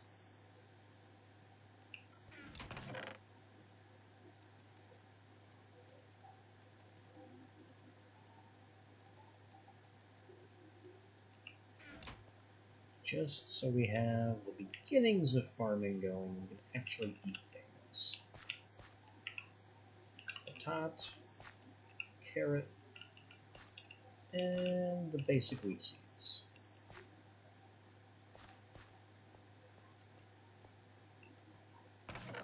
This stuff is also very important, but it's until I get the seed analyzer, can't do a thing with it.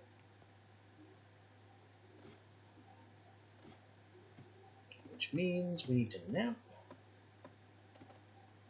So I can go find some sand and make glass. Also, whatever's happening that's jamming my camera into my face like this, gotta fix that.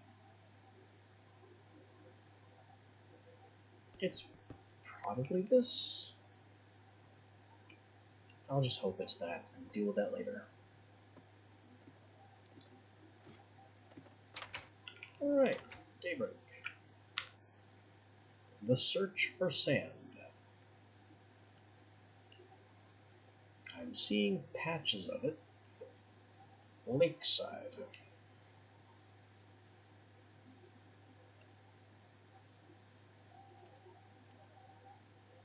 Also, we're going to have to go sightseeing pretty soon here.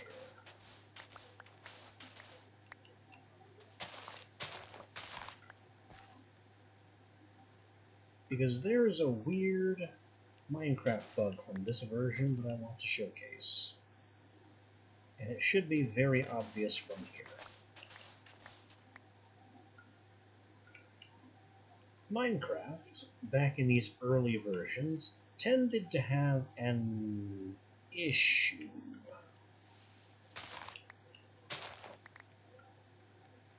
Or it would just decide not to load entire stripes of chunks.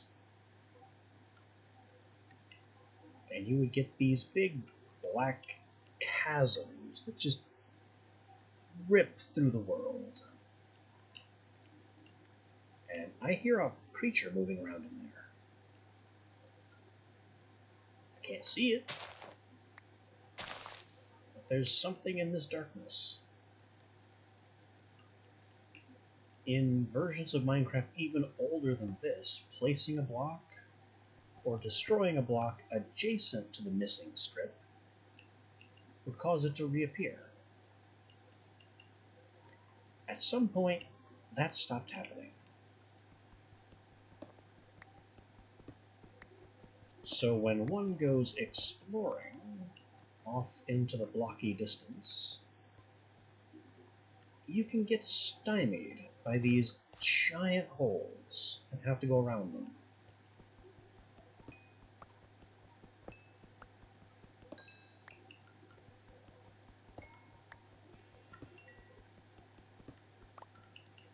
I have no idea what causes them. I have no idea if they can be fixed. But the only way to really make this hole go away right now would be to close my world and reopen it.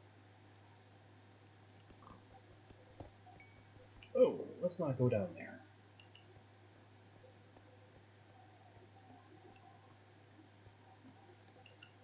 And it looks like we have a second one in the other direction. So I just have two of these giant striped chasms. Or one that joins. This is weird. I've never seen this before. I'm familiar with the error, but I've never seen it join at a corner like this.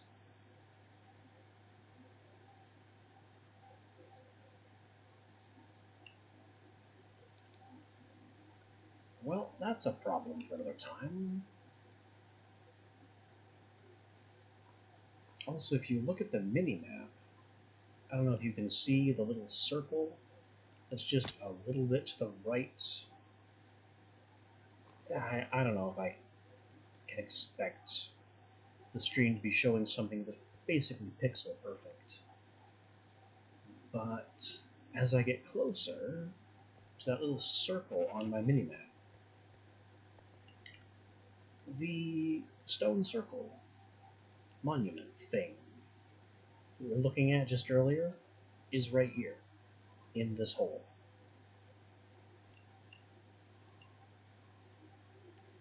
So I guess it failing to load is arguably preserving it, but it's still a pain. Oh, hooray, more sand and problems. Could you just... No, he's going to be a problem whether I like it or not.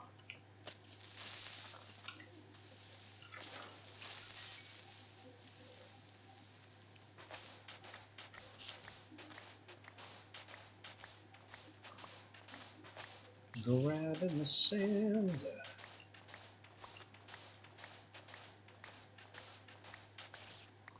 It's an odd pattern of sand and hole. I'll take it. I'll take it all.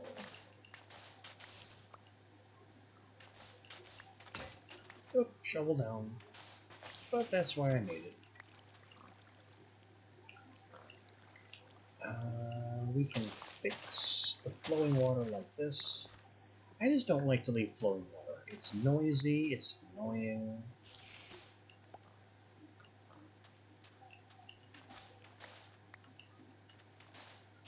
I always prefer full water blocks to flowing water blocks.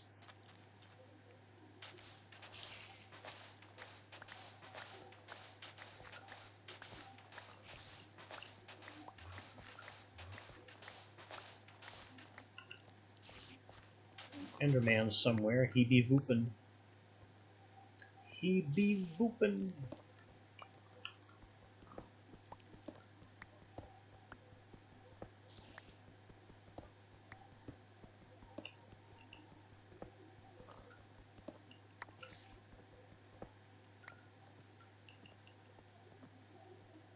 Also, there's some kind of hostile mob in this direction that my minimap does not know what to make of. That's what that bright red circle is. Some kind of hostile mob that Journey Map does not understand. And it's right under here somewhere.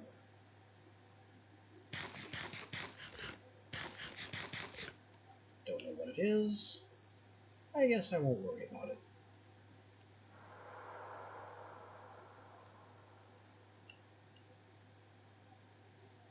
As long as we can still get back home with our new bounty of delicious sand.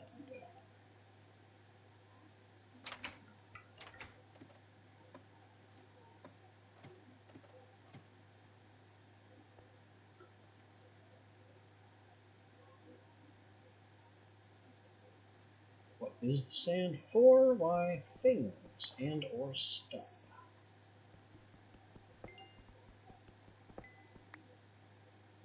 I'm not going to worry about that coal.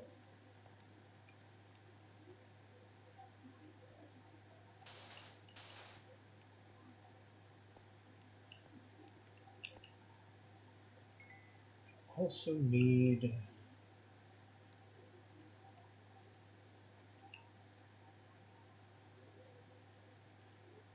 get some glass cooking, maybe half a stack of glass.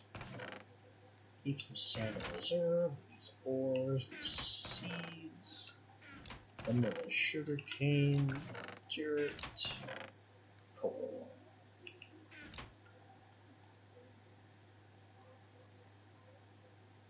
And we can put this together.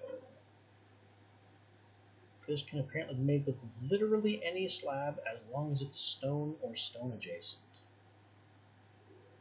including cobblestone, which is all I needed to see.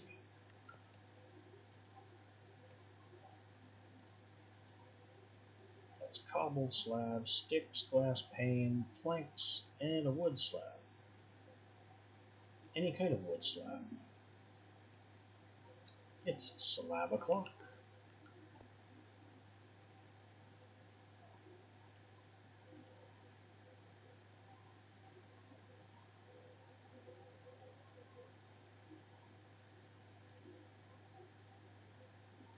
There's our glass.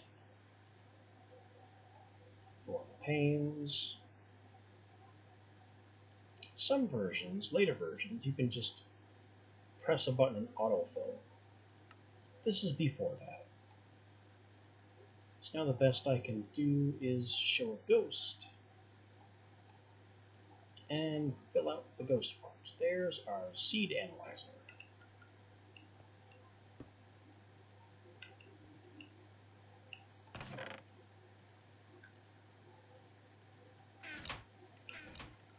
Seed analyzer will allow me to take all of these seeds that we've looted, all of them, and discover their qualities.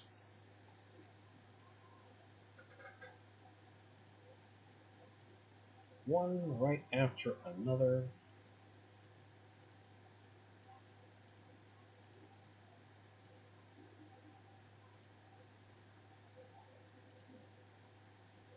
To see how much crop time that we save by looting the place.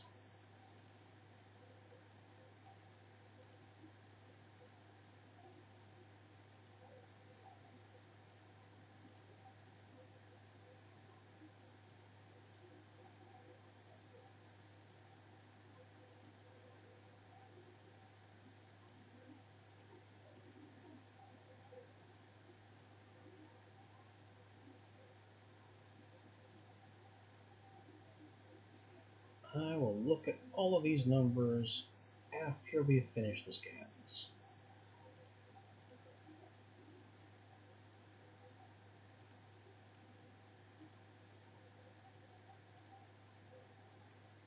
The reason these scans are taking differing amount of time is because the plants in the mod are considered to have different levels of complexity, which to us right now is a hidden value, but it's based on how deep in the crossbreeding that it should go.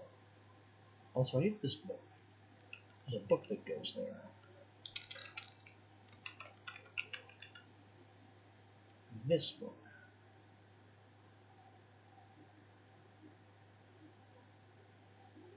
Open quill. I can't open quill. I don't have a feather. Well, we'll get there. The book isn't exactly critical. So we have 4 Lapender seeds. Growth, gain, and strength.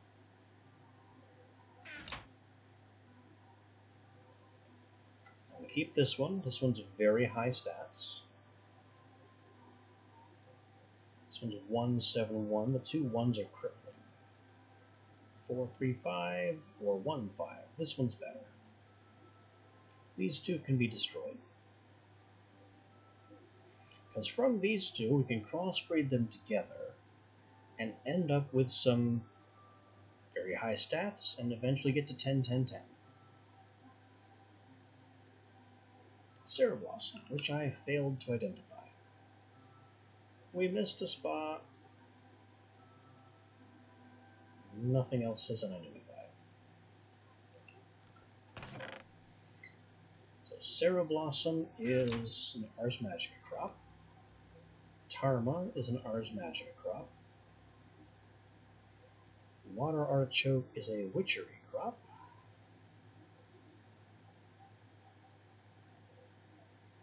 Wake Bloom is Ars Magica. Desert Nova is Ars Magica.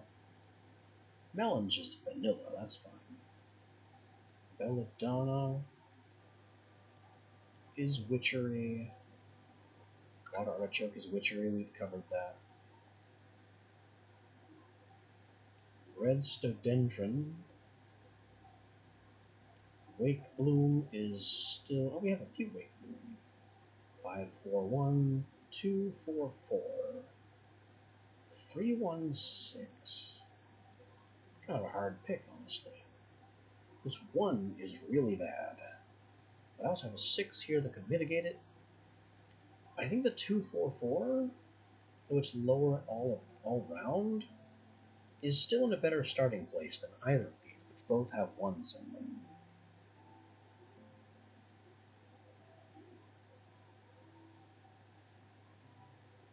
And I can come back from a 5-4 better than I can come back from a 3-6. So that'll be destroyed, and we'll keep these two. And a few carrots. And a couple potatoes. Also another Desert Nova.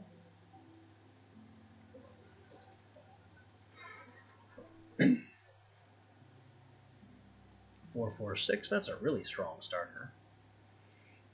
2, 1, 2 is a really weak starter. 2, 6, 7, definitely better. We have 2 potato seeds that are very potent. And the sugarcane here, which is not very impressive. And finally, the garlic.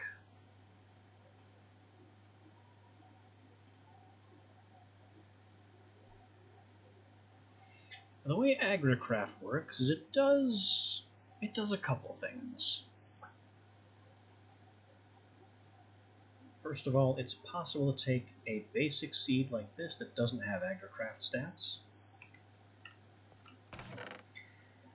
which also counts with these basic seeds, but doesn't count with basic crops, I don't think.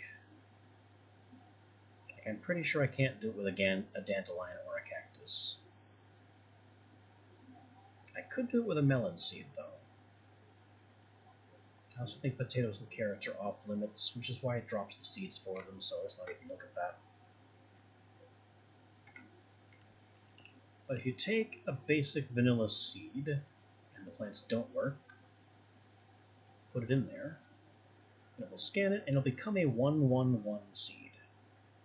Bare minimum entry level for AgriCraft.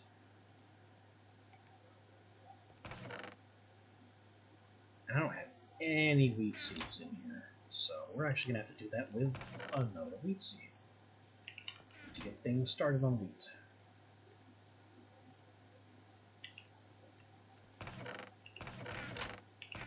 Where am I going? It's here. Crop sticks.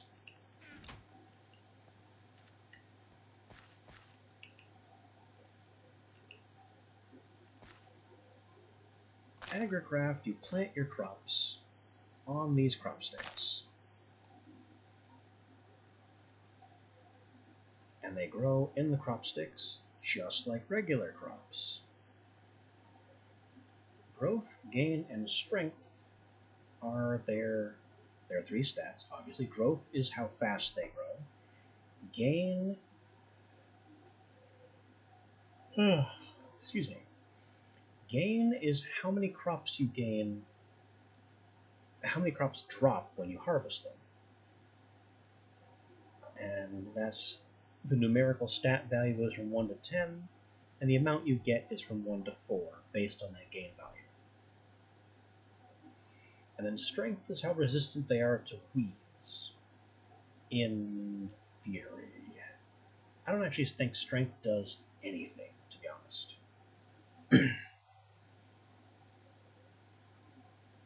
So these will just sit here as they are and grow. That's just what they're going to do. We can come back to that when they're fully grown.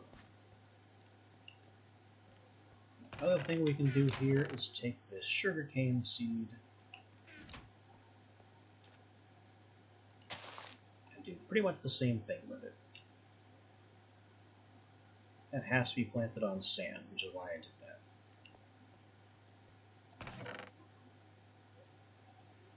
I don't really have the farm space to plant anymore. And these crops up here specifically, you can't do a thing with. Actually, maybe I can get away with water artichoke. I don't remember how this works. Water artichoke is specifically a plant that grows in the water, hence the name. So I have to be able to crop stick somehow in the water. And I don't remember how to do that.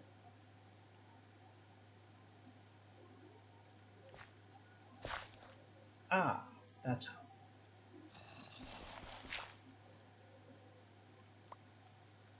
Let me just put that back for now.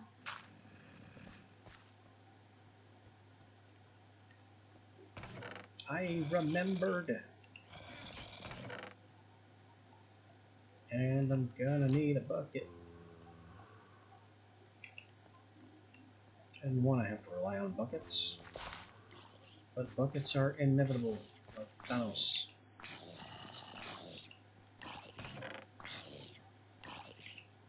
And I get the siren sound of things burning to death.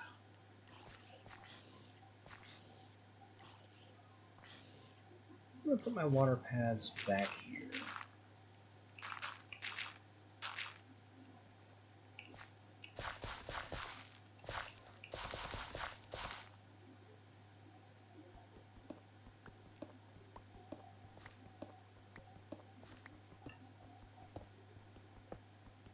Yay, more ores. The advantage of living underground is that sometimes when you're carving space for other things, you can just suddenly find new presents.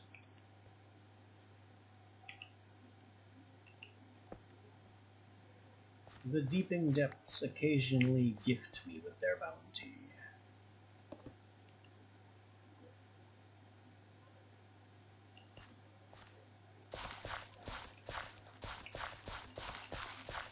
Right click with a shovel to turn those into water paths. And it's a mod, so it functioned with buckets a little weirdly.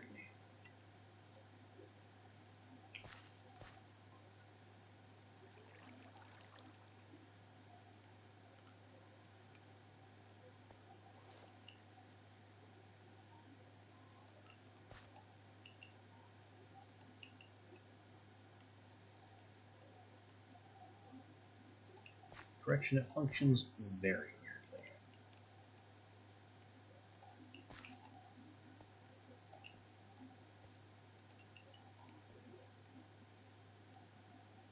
I don't want this to be flowing water. So I'm going to have to go back an additional rank.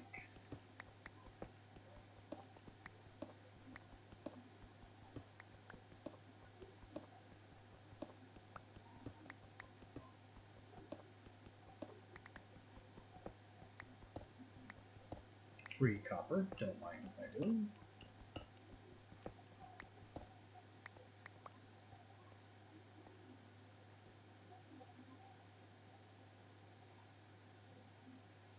I might be able to solve this problem if I put water pads here as well, because I think the water pad technically counts as a water source for soil hydration. But I'm not 100% on that, and I'm not really willing to risk it. I mean, it's not a huge risk, but it is an annoyance.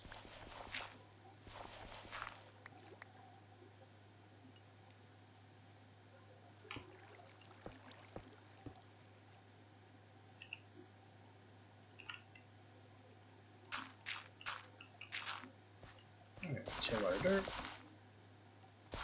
Dig our pads. Dirt, pad.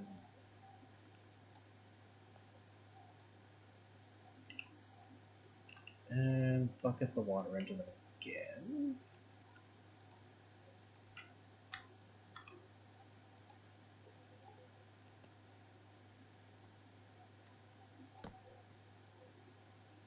Now into these water pads, I can place crop stakes.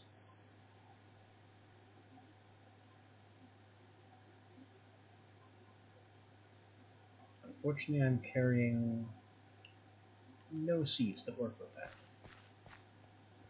But they go. I never took them out. Water artichoke. And wake bloom.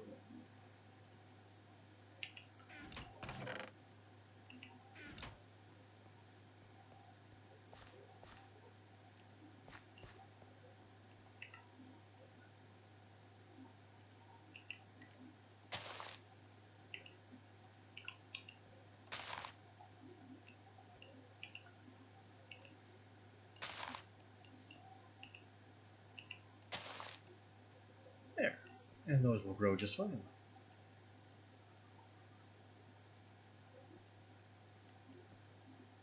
This wheat is coming.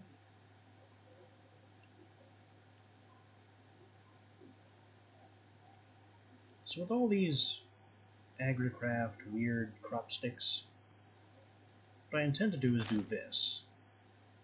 And place the cross crop frame so they can spread onto it, and every time they do that, there's a chance that one of the stats will strengthen. Beginning from 1-1-1 like this is gonna be slow, which is why I'm glad we have a head start on things like this, and especially that we have a head start on them existing at all, because it'd take a long time to crossbreed them from scratch. This too, this is going to be a good start. Another thought.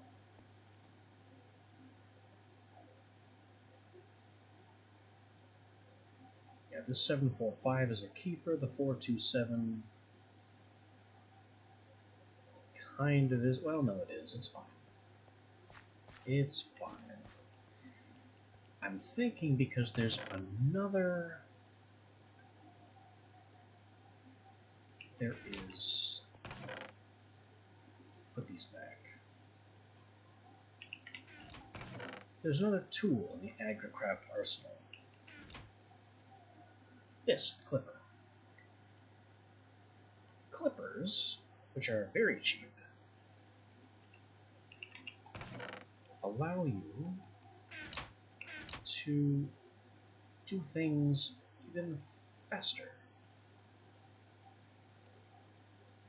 And clippers don't degrade in terms of durability. So this right here is growth stage 57. I can reduce its growth stage to get a clipping.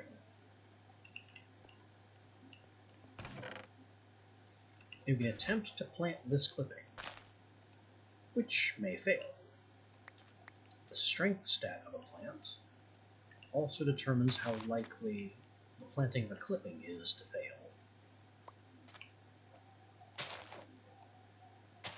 All of them failed.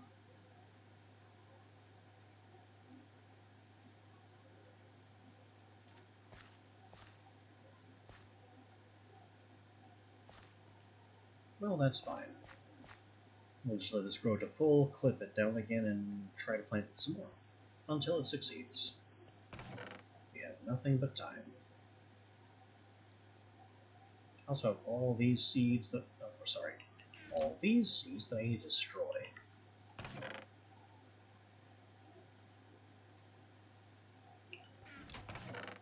Maybe I can make something happen with this cactus to do that.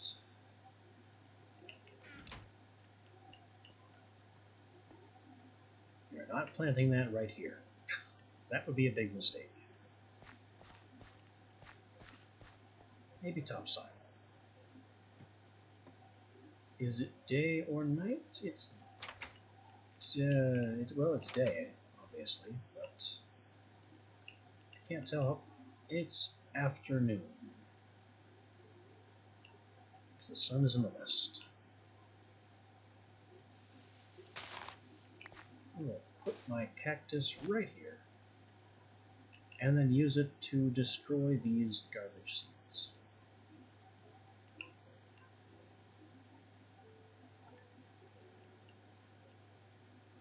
A way to dispose of trash seeds is required in AgriCraft. I could have just put them in the trash slot. That's why I have it. But I didn't think to do that.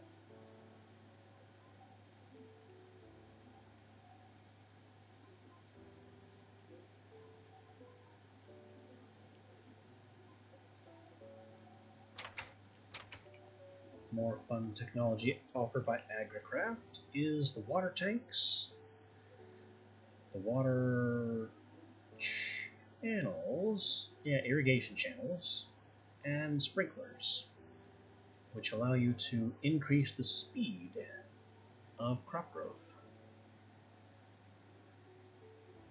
I don't really know why it has special fences or gates. I don't I don't really get why.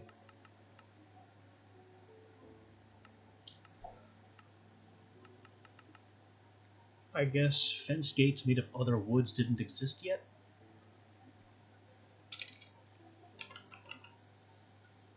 That appears to actually be true. Vanilla fence gate is oak only, and it takes agarcraft to be a different material. Interesting.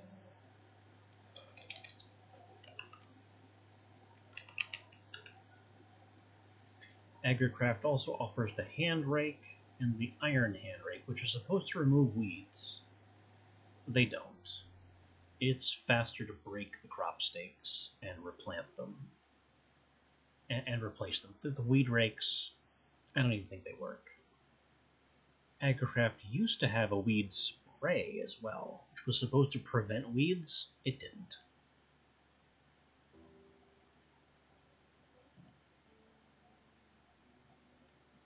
Also, this channel valve and irrigation channel that's block sized and not half sized.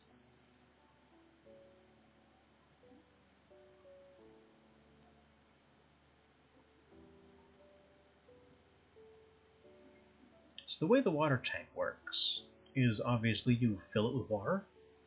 The water pours automatically into attached irrigation channels, and if a sprinkler is hooked up to the underside of the irrigation channel, it will spray water in an area below it.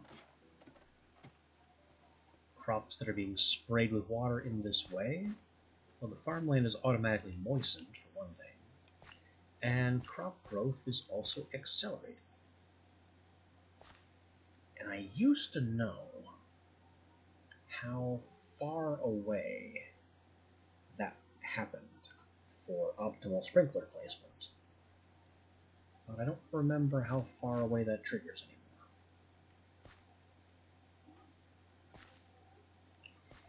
It is a double-edged sword, though, because weeds can grow on growth ticks, which the sprinklers accelerate, so you can have a weed problem appear faster than it otherwise would.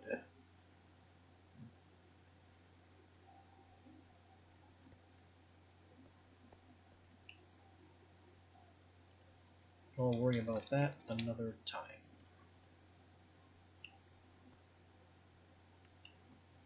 What I really need to do here to get off the ground is to herbology. We have belladonna. Ember moss doesn't exist. Not yet. We have to create it. Glintweed, same thing. Mandrake, weed find. Harvest mandrake at night, lest it wake and scream. Yeah. Mandrake I tend to put in its own special pen because it is a pain. Snowbell is another seed that can be found. Spanish nut moss has to be created. Bramble is created. Bramble.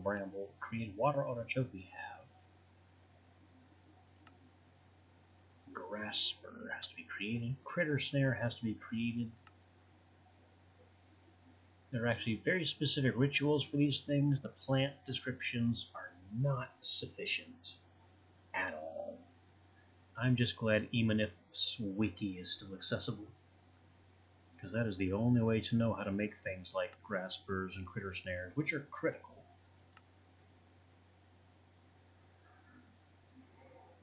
Oh, excuse me.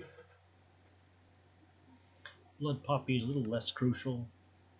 Wispy cotton, a make-believe plant that only grows in the deepest of sleep where one's dreams go.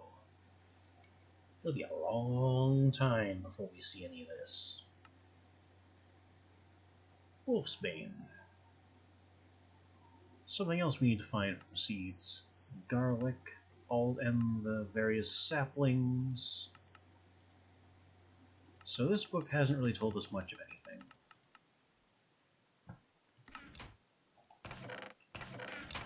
Doesn't mean it was bad to have. Next book, Collecting Fumes, is I need a witch oven. And Witch's Brews, I think, tells me about the cauldron. I hope it tells me about the cauldron. Collecting Fumes, oven, cooks food faster than a furnace.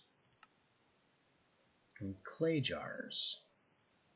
Food makes foul fumes, wood makes foul fumes, saplings makes wood ash, and they also release the essence of the tree into clay jars. Sapling fumes, oak, birch, spruce, and then rowan, hawthorn, alder, which don't exist yet. These are important witchery notes. Witch's Brews. Introduction, fill a cauldron. Yeah, this is what we need. Anointing paste. Belladonna, mandrake, water artichoke, snowbell. Put them all together, get a paste, which you place on a cauldron, and that makes a cauldron. Cauldrons do things and stuff.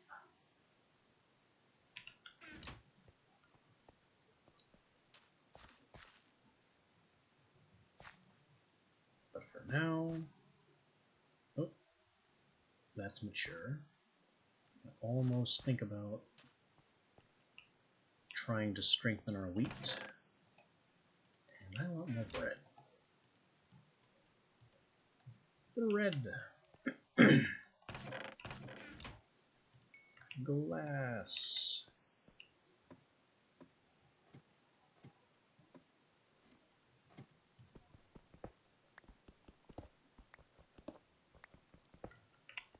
Give ourselves a glass ceiling so I can tell what time of day it is without having to climb the ladder. Primitive, but effective.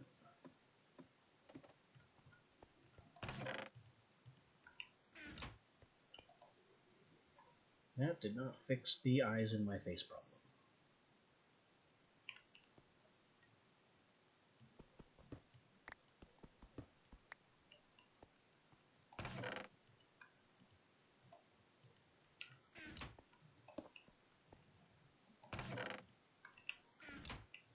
Maybe that will. Maybe.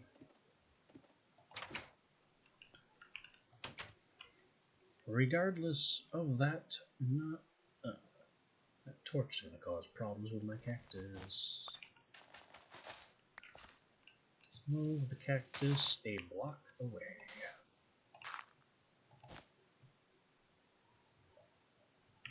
Okay.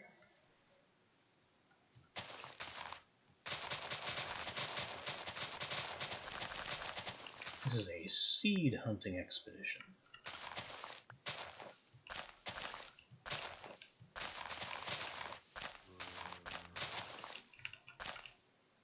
I don't know what the zombie's problem. Oh, he's down in this hole.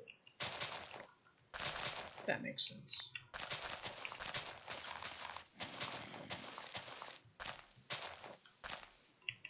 Of all the witchery crops,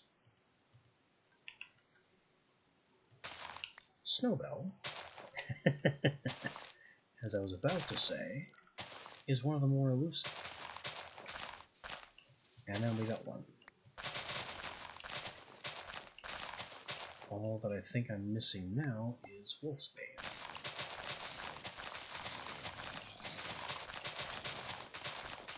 Mr. Zombie, stay away from me. Doom.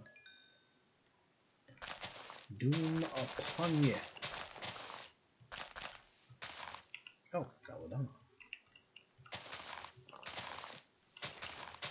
Creeper. And a one. Okay, he's dead. I thought I'd have to hit him twice. That strip in the land is still there.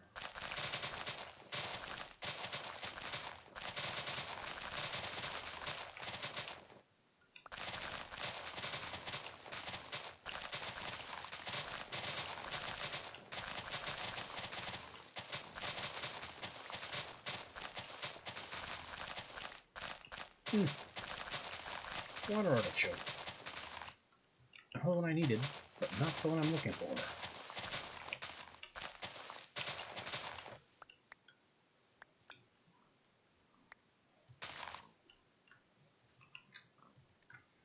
Snowbell, belladonna, carrot, seeds, mandrake, potato, garlic.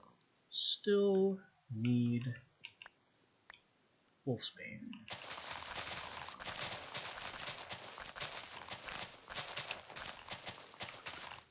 Which I know RNG can be a pain, but I really should have found one by now.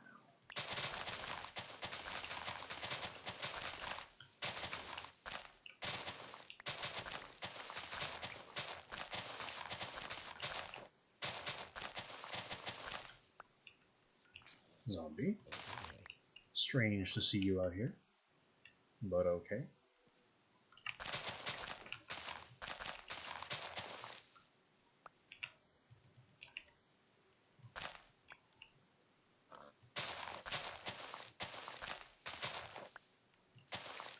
I'm just finding everything but wolfsbane. That's another snowbell. That'll help us.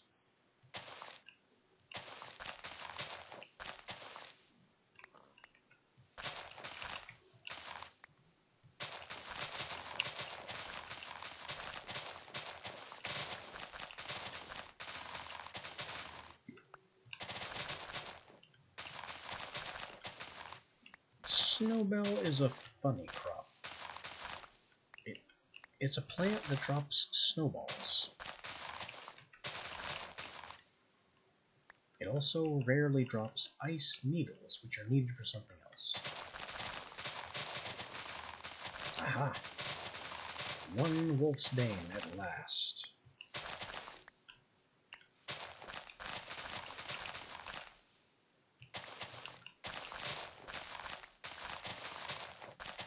And ridiculous tons of absolutely everything else.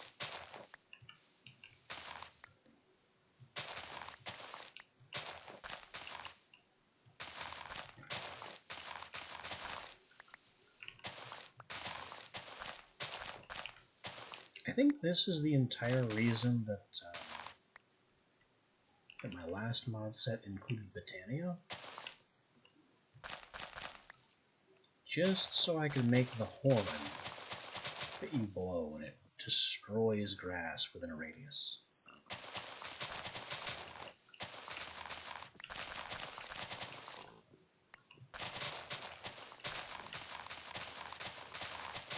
Because trashing all this grass for witchery seeds is just needless tedium.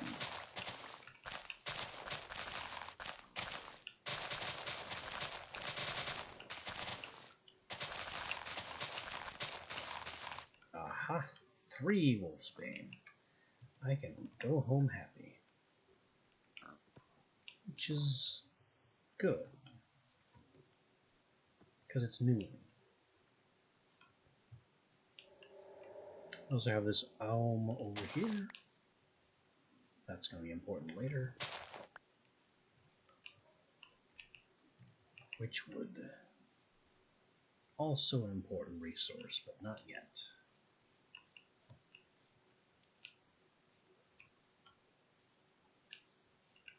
And I need to look into that clay. You know, one of the whole reasons that we built near a lake.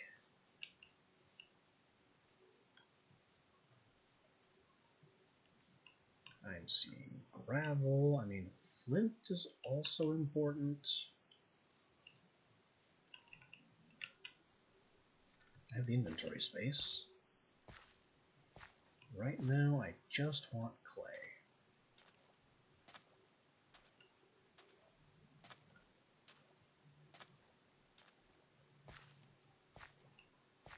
Which I know there's some there, but this is going to be more difficult to collect. We'll grab this.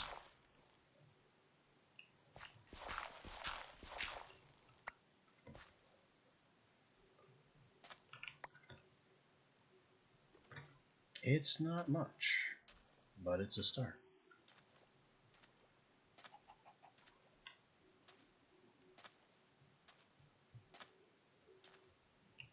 Witchery has a very, very high demand for clay.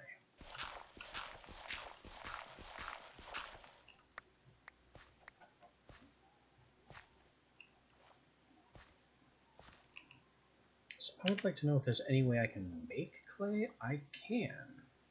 from thermal slag. That's good to know. Also generates at, sea level, which we kind of know because we're here digging it up.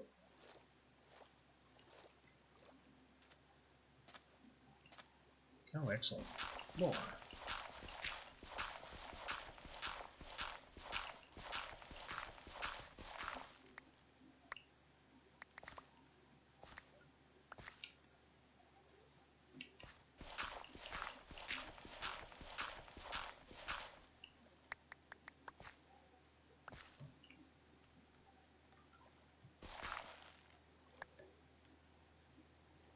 Okay, that'll have to do for now.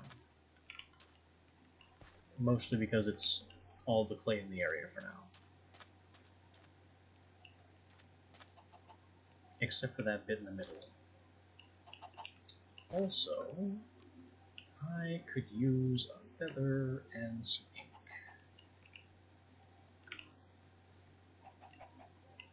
I hear the chicken, but I don't see the chicken. There you are. Chickens. Hear the chicken. See the chicken. End the chicken.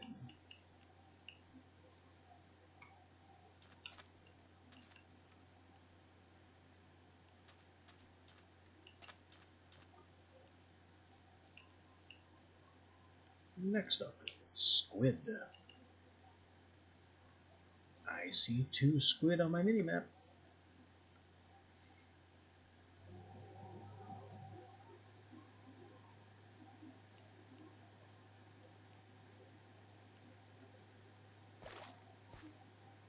So there's a squid here. As we start losing daylight very rapidly. There's a whole pack of squid over here.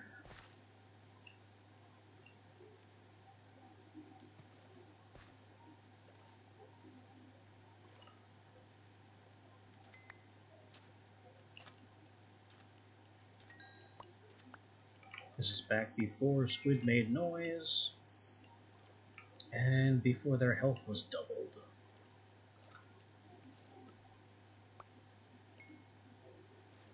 I think that'll do for now. Also, I think one of our... wait, both?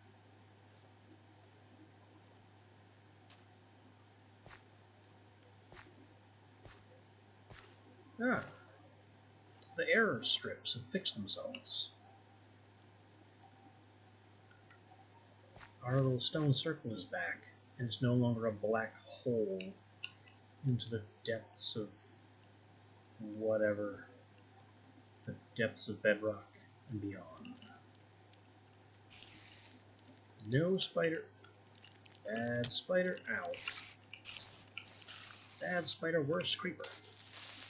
Don't you blow up, I need that string. And down we go.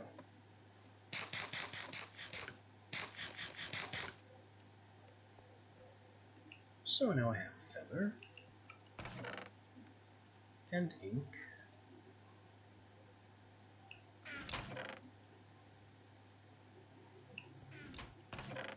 That's Ars Magica plant. That's a vanilla plant. Vanilla seeds.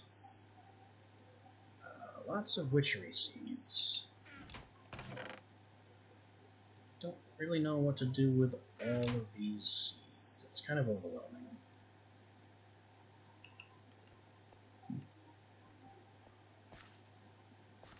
I just need more farm space. This is not going to be adequate for my farming needs.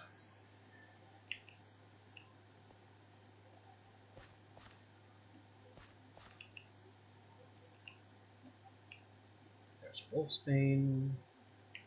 There's a snowbell. There's a belladonna, I guess. We have garlic down, we have water artichoke down. Mandrake. I need to do something about this mandrake.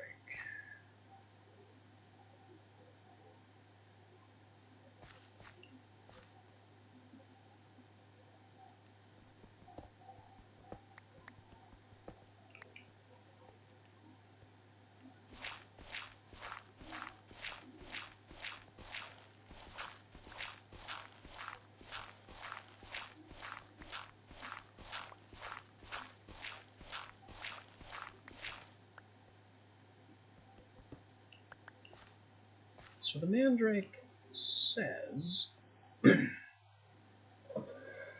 I emphasize that for a reason, it says that you can harvest it at night to prevent it from waking up. This is not entirely true.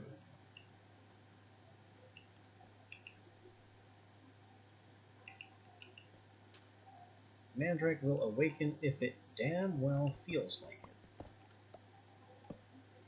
It's just more likely to do so during the day.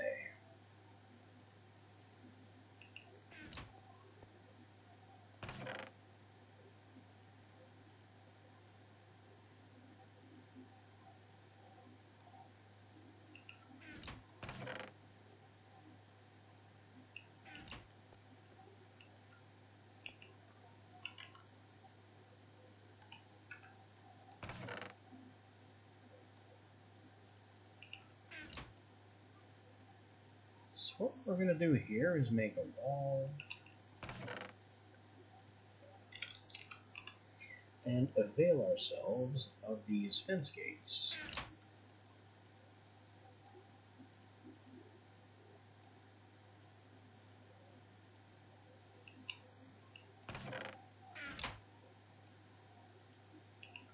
And while I'm at it, I still want the book and quill for the agricraft thing that involves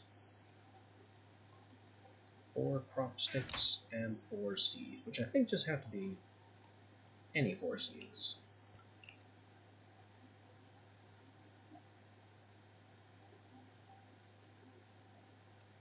Yeah, that's done it. We put it in here, and so we discovered 0 seeds. This would be because we didn't scan any seeds with that in place, so we'll have to do that at some point. I can also just scan these 2 mandrake seeds, and that will allow me to grow mandrakes that have no risk of waking up.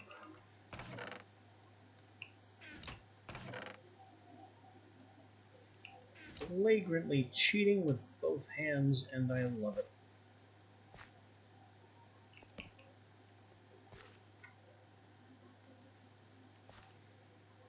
So if I'm going to do that, I mean, why make a mandrake jail at all?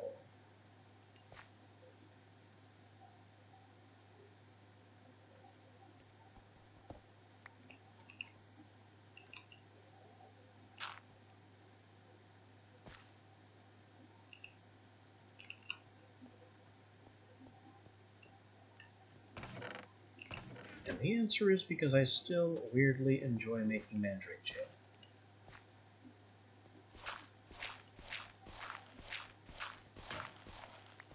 Shovel is down.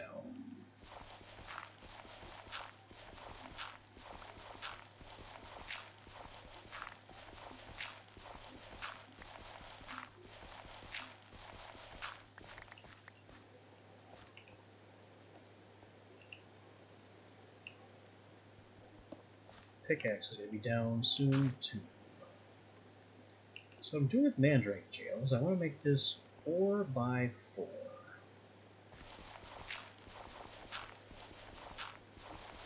The reason for those dimensions specifically is completely arbitrary.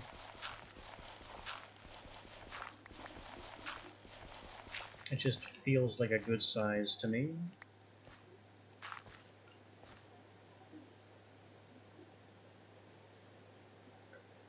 And then I guess I can sneak a water block in the wall back here. Nope, there goes my pick.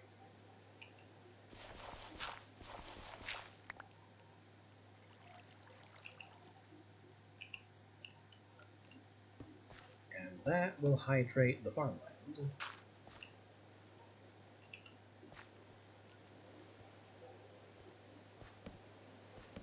Put up some torches. Get the walls down. Get the fence down. And then I just need to till that dirt.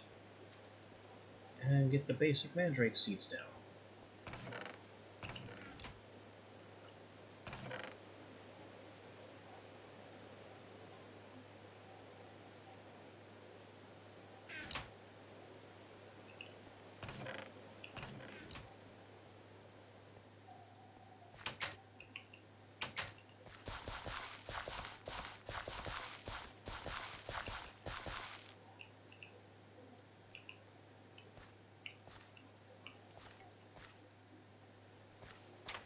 It's a start.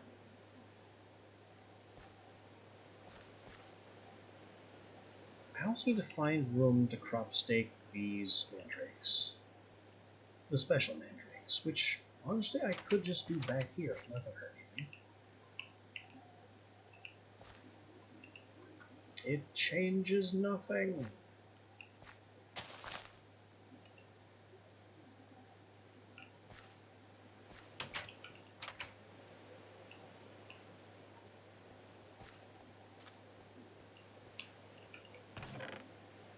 Alright, let's get our clippers.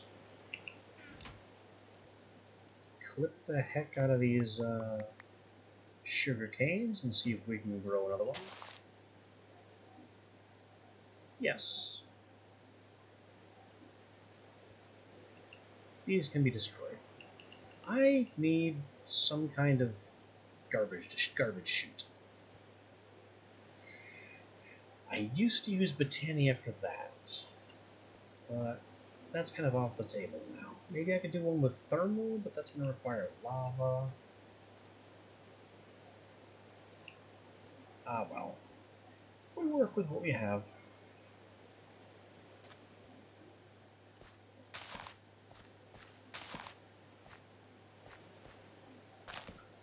So I can put cross-crop stakes on every plant that's mature. And then they can fertilize, which is good, and we leave that alone. Or they can turn into weeds, which is why I'm patrolling them.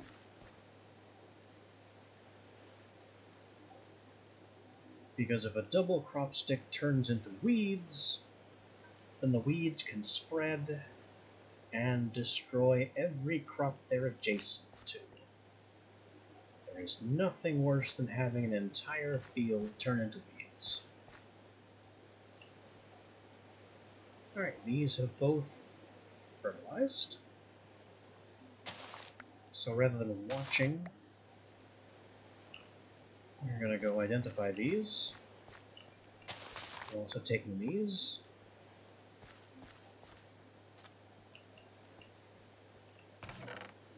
Wake bloom goes there. We'll identify the new wake blooms and see if they're better than the ones we already have. And to a very small extent, they should be. We have 553, 544, which is basically equal. 244 is trash. 541 is trash. So these are the ones that we're going to be replanting. If one of them was... Oh, those are weeds. That has to go.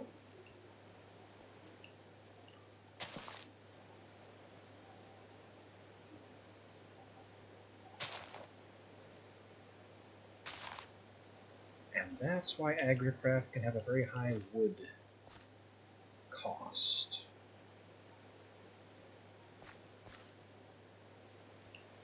Because these crop sticks, cost sticks.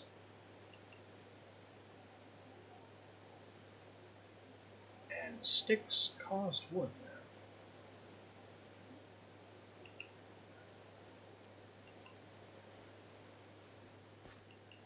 And then weeds happen.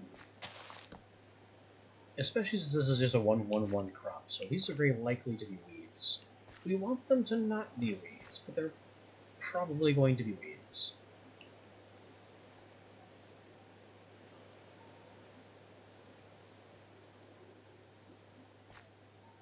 If we just place crop sticks by themselves and don't plant anything there, weeds can also happen, and likely will.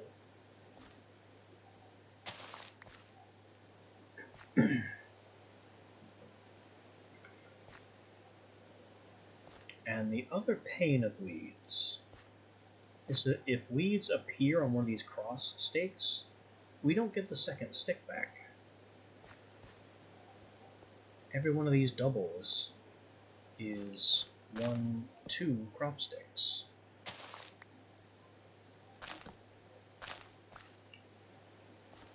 And when something grows here, whether it's a plant or a weed, the second crop stick is consumed in the process.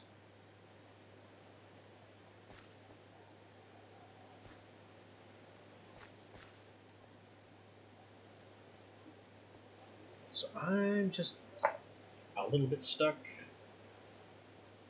Have to keep an eye on these until they grow, because we don't want weeds destroying our seeds. Oh, speaking of seeds, the wheat has spread. That is wheat. It could be better, especially since it's raining now. Rain, if I could make some irrigation tanks.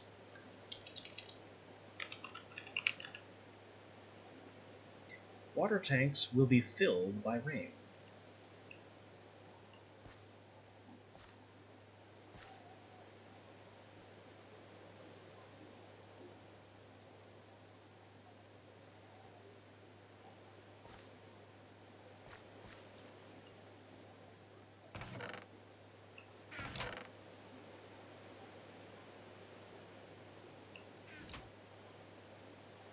So I'm going to need some replacement pickaxes.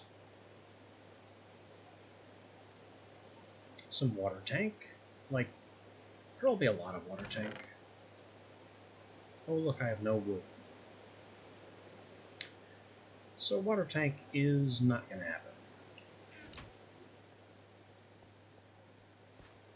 There will be no irrigation of my crops today.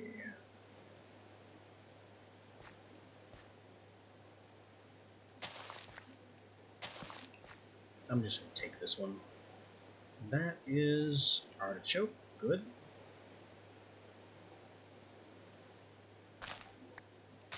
I'll take this one too. And we will go analyze them.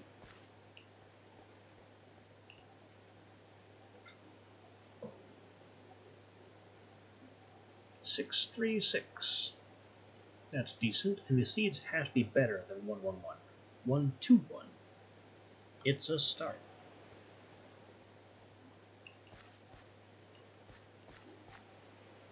We have here another water artichoke seed to analyze.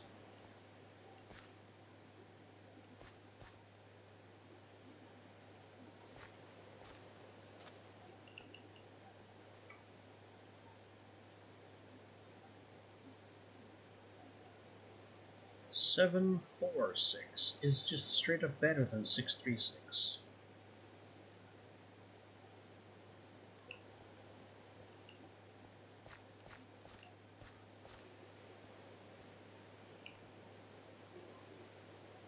That's better than this one. That's pretty much just as good as this one. So we'll just tear all these down, plant that one, and wait for it to grow big enough that I can clip it. The rest of this is all junk. Seeds are up to 121. I would like these to grow, but I guess that's not happening just yet. We'll harvest our 2 Wake Blooms from our level 4 game. Uh-oh. Weeds. Not what I wanted to see.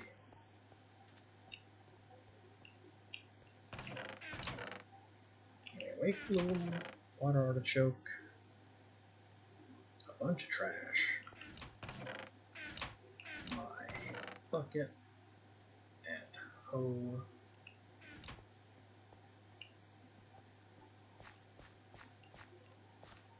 Ah, another basic seed to analyze. Again, it's got to be better than 111. 212. To go with our 121.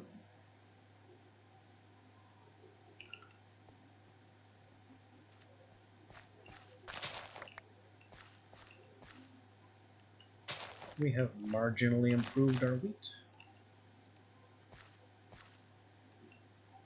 And now the old wheat seeds are trash. This is AgriCraft. This is just how it works.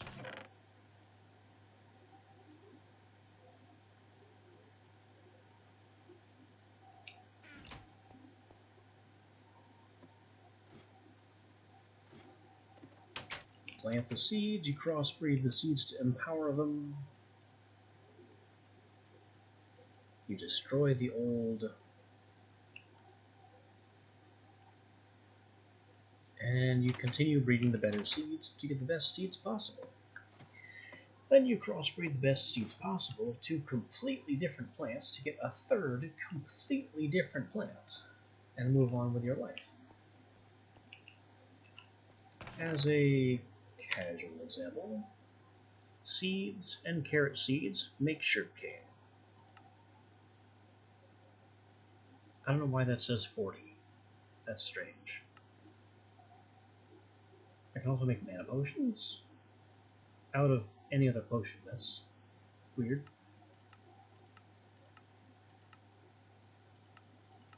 Anyway, yeah, seeds and carrot seeds make sugarcane seeds. I already have sugarcane seeds. Sugarcane seeds can be crossed with poppy seeds to make cactus. I'm going to want to do that.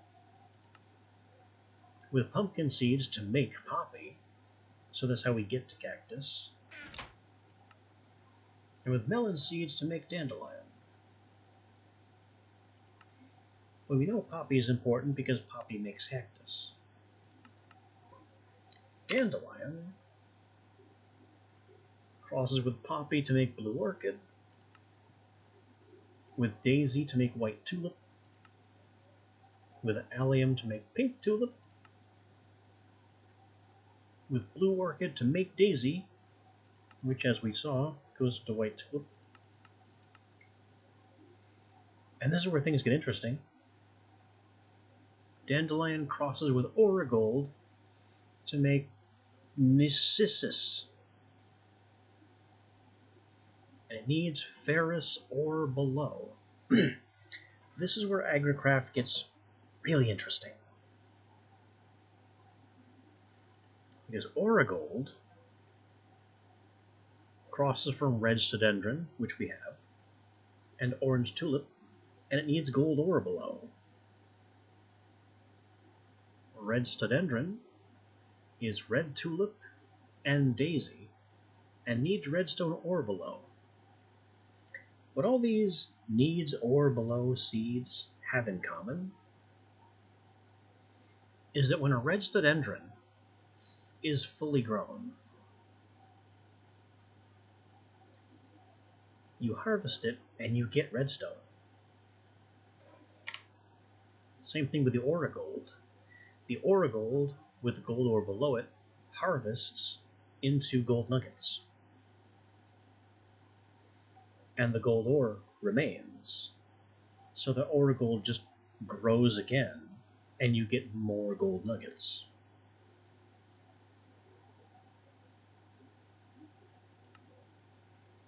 Redstodendron can also cross with Ferranium, which is the iron one, to make Amaryllis. You can grow emerald shards. Cuprosia, out of copper.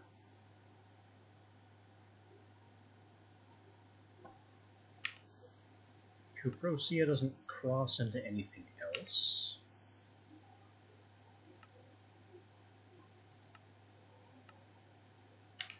Amaryllis doesn't cross into anything else, but Ferranium comes from Lepender, which we have lots of, and White Tulip.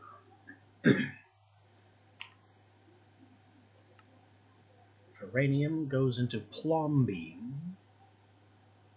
which is lead. It's an iron potato to make lead. And then shiny platinum comes from Dimalia, which is the diamond one.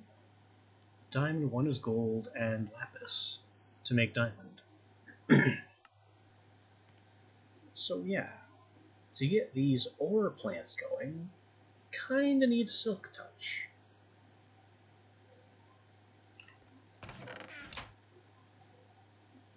I got more discovered seeds sitting around there.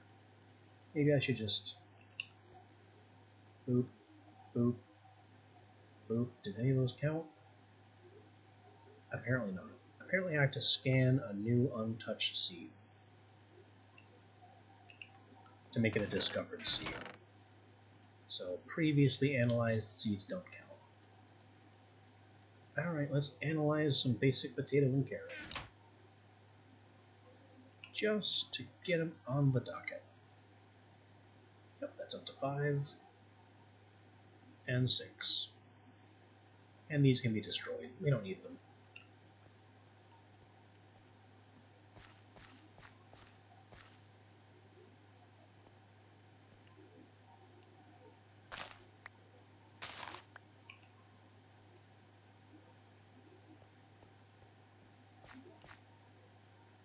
Belladonna doesn't look fully grown. None of these do. The garlic does.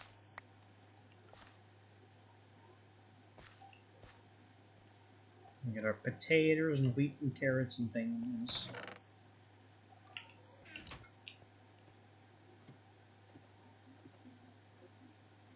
It's dark. I'm still destroying these trash seeds.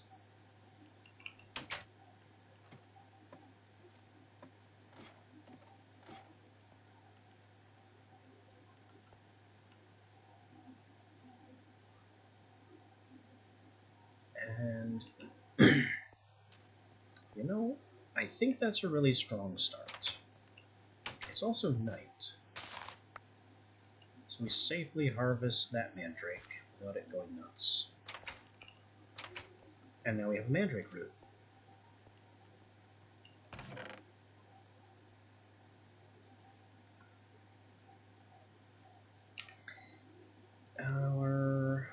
Here we go. Artichoke, mandrake, snowbell, belladonna. Mandrake, snowbell, belladonna, artichoke. These 4 make our anointing paste, which we will keep next to this cauldron as a statement of intent.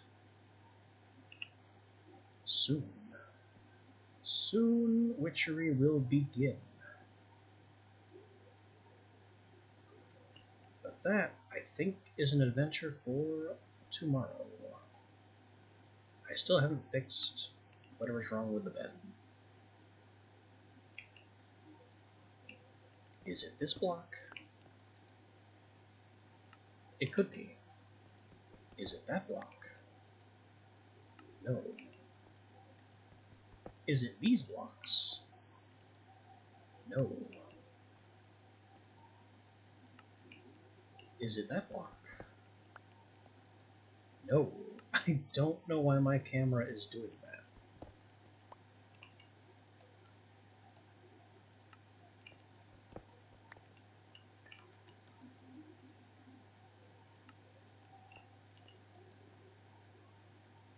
Oh well. I guess we'll have to live with it.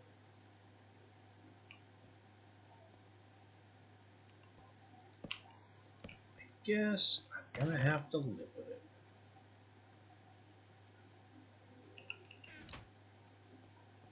Anyway, took a wee nappy. Need wood.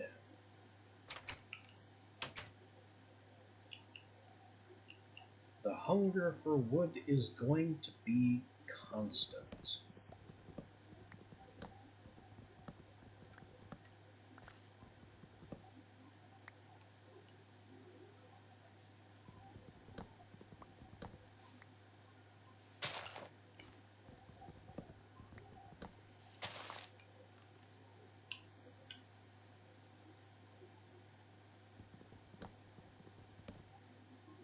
It's also going to be necessary for me to collect saplings of multiple kinds, including trees I don't like.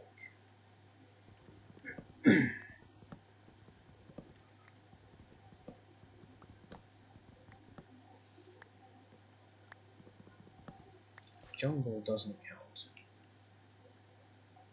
Pretty sure jungle doesn't count. It's oak, birch, and spruce. And didn't we see like basically a spruce forest nearby? Yeah, there's a whole spruce stand to the east, past where there used to be that rip in the terrain.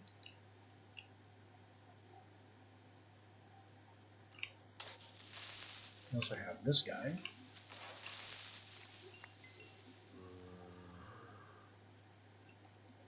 All the creepers I've killed, and I've only got my first gunpowder just now.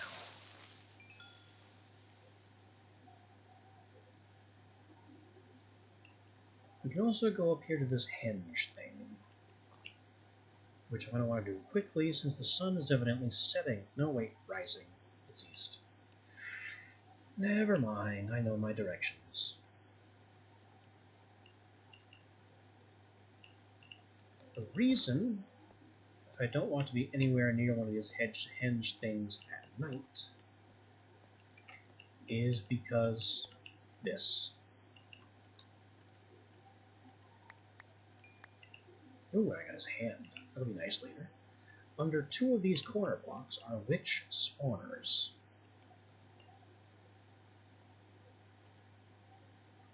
Safari net, pumpkin seeds, jailer's net. Neat. Very good loot from the stone well in there.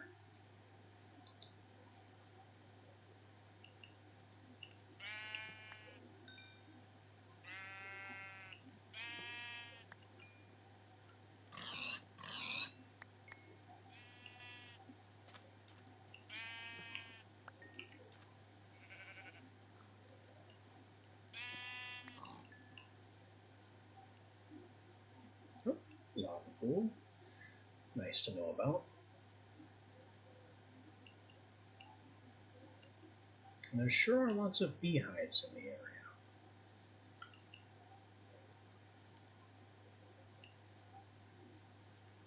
That's good. Means I'll be able to get into forestry at some point. With our meadows hives and forest hives.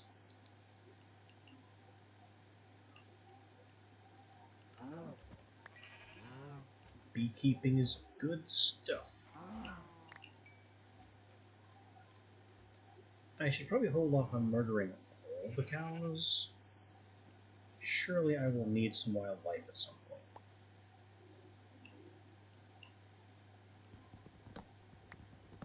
Also, I can start poking around with the rubber wood.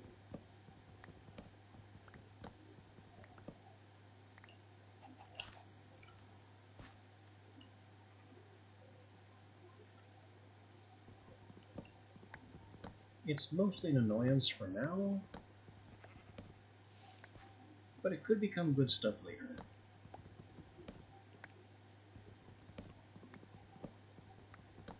Actually, come to think of it, doesn't rubber sap make...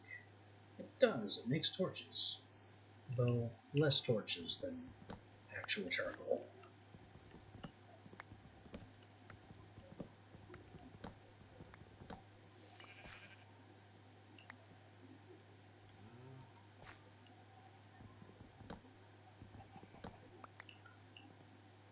So the rubber trees go into Mine Factory Reloaded, which is a tech mod that kind of springboards off of thermal expansion. It does other things for us that thermal expansion can't on its own, such as automated tree farms.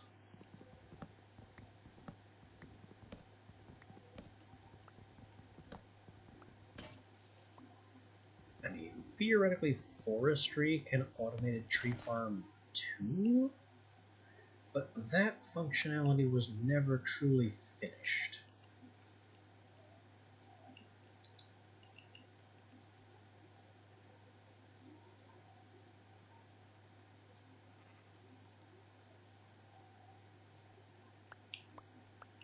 I just trust MFR to do it more than I do base forestry.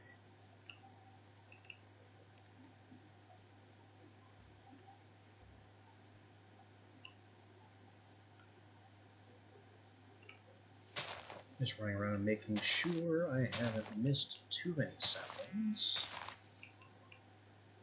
All the saplings to miss. Rubber tree saplings are least important.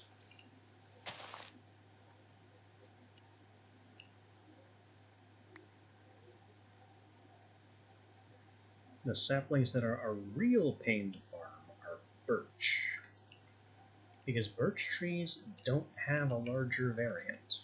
They can only grow these small tufts of leaves. I think they can grow taller, but they never grow wider.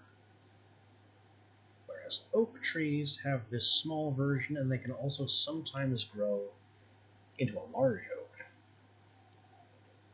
with branches and everything.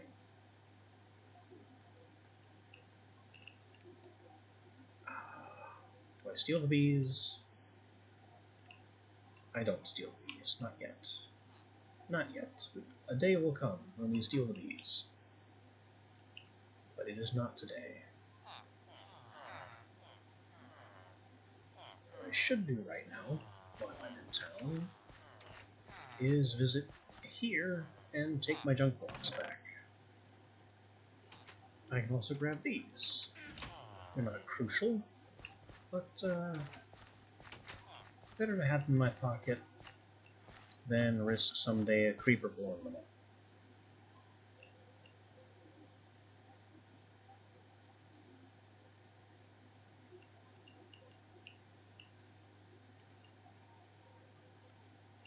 Because I'm pretty sure these pages can only be found, and if I were to craft Observations of an Immortal, I'm pretty sure it requires a nether star. So we'll just hang on to this for now.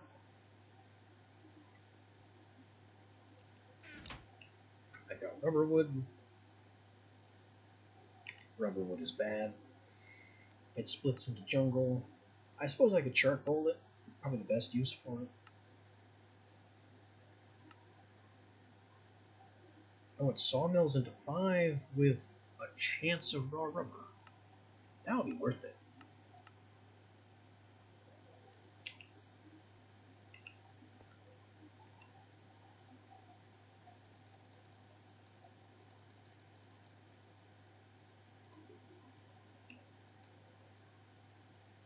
Really, though, charcoaling it is the best thing to do with it right now.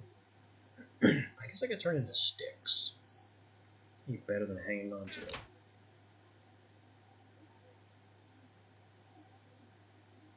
And I also need to make these water tanks still. Or at least I want to make the water tanks still. Loot. These are food. This is loot. That is loot. Gunpowder's loot. Witch's hand is witchery. Much later. That's for much later. Oak saplings, pumpkin seeds. I can analyze pumpkin seeds and get those underway.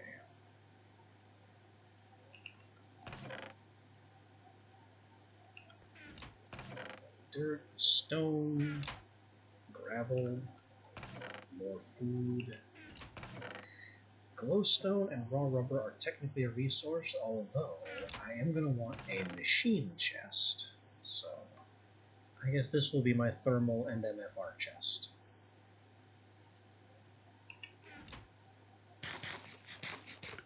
It'll probably outgrow itself.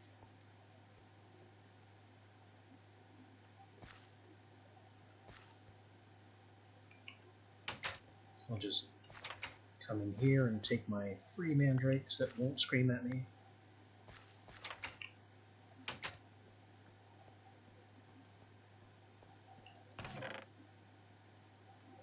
Mandrakes are important stuff. They go into voodoo. They go into whatever this is. But the most important thing is they go into brews. The Witch's Brews are the reason I like witchery so much. They are, again, a showcase of Emanif's modular design. If you remember from the from the Intangible playthrough, he had this god machine where you could create a custom god by arranging various crafting ingredients to signify what traits that god should have. That was based on this system. The way this system works, I'm going to skip a bunch of chapters because I'm just going to explain how they work. The way Witch's Brews work is you start with capacity ingredients. This gives you an amount of effects that you can put in your potion. In your potion. An amount of levels of effects, I should say. So you have, and these ingredients have to be added in order. So a mandrake root gives you a level 1 effect. Mandrake root plus netherwort gives you 3 levels worth of effect. So that's a 1 and a 2, or 3 1s, or a 3. And you can't add the same ingredient multiple times. You can't mandrake for 2 levels worth of stuff. That'd be cool, but you can't do it. And then it caps out at 1, 2, 3, 4, 5, 6, 7, 8, 9, 10, 11, 12, 13. That's a big potion if you're blowing another star on it. Once you have a brew with the number of levels of capacity that you want, then we talk effects. We have level 1, 2, 4, 5, 6, 8, and 12 effects. Level 1 effects, very basic. You can make these pre-nether because it only requires a mandrake for 1 level of effect. You can do a snowburst and trail, so it just causes snow. And you can leave snow trails. And you can suffocate snowmen, which is weird, but it's in there. You can have a potion of swim speed, a potion that prevents teleportation, moonshine, which, hey, if you want to make beer, that's your prerogative, right? Part water. It just temporarily shoves water back. Extinguish fires, dissipate gases, which that we'll get to.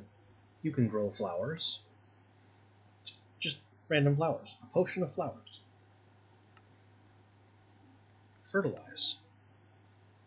You can have a splash potion of bone meal. To use 1 bone meal to get multiple potions, and each potion can fertilize multiple blocks, greatly increasing your bone meal efficiency. You have Harvest, a potion that breaks harvestable plants and triggers their drops. There's also a more powerful effect that can automatically collect those drops. Till land, planting seeds. The seeds have to have been dropped. You can just throw some seeds, slam a potion into the ground, they all plant automatically. Or you can harvest and plant, and maybe have the collect items as a third effect. Prune leaves. Destroys leaf blocks. Fell tree. Breaks log blocks. Pulverized rock. This is an important one, because you need a lot of flint for witchery. And gravel, while common, sometimes is not common enough. These potions smash stone to gravel to sand.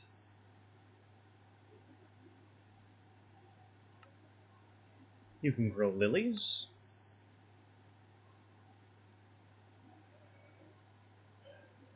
This potion isn't as useful as it sounds because the lilies that it grows aren't real. They can be broken, but they don't drop.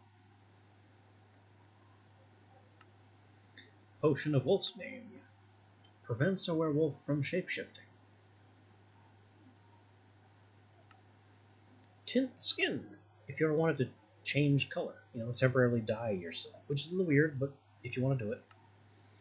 And then the Potion of Combustion, which is just a more efficient fuel source.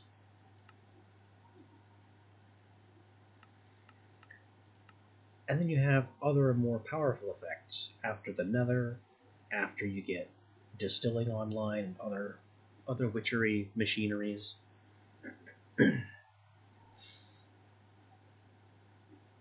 But effects is just the payoff.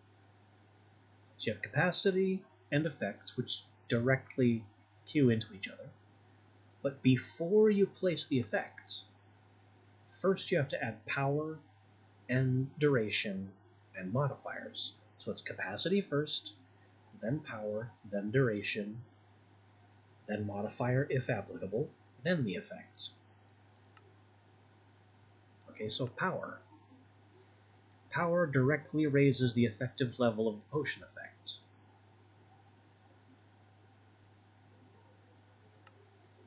Duration makes it last longer. These are plainly obvious. Modifiers can do a bunch of stuff. No particles, invert the effect, which I haven't used this a lot, but I imagine doing something like, invert fertilize could destroy crops.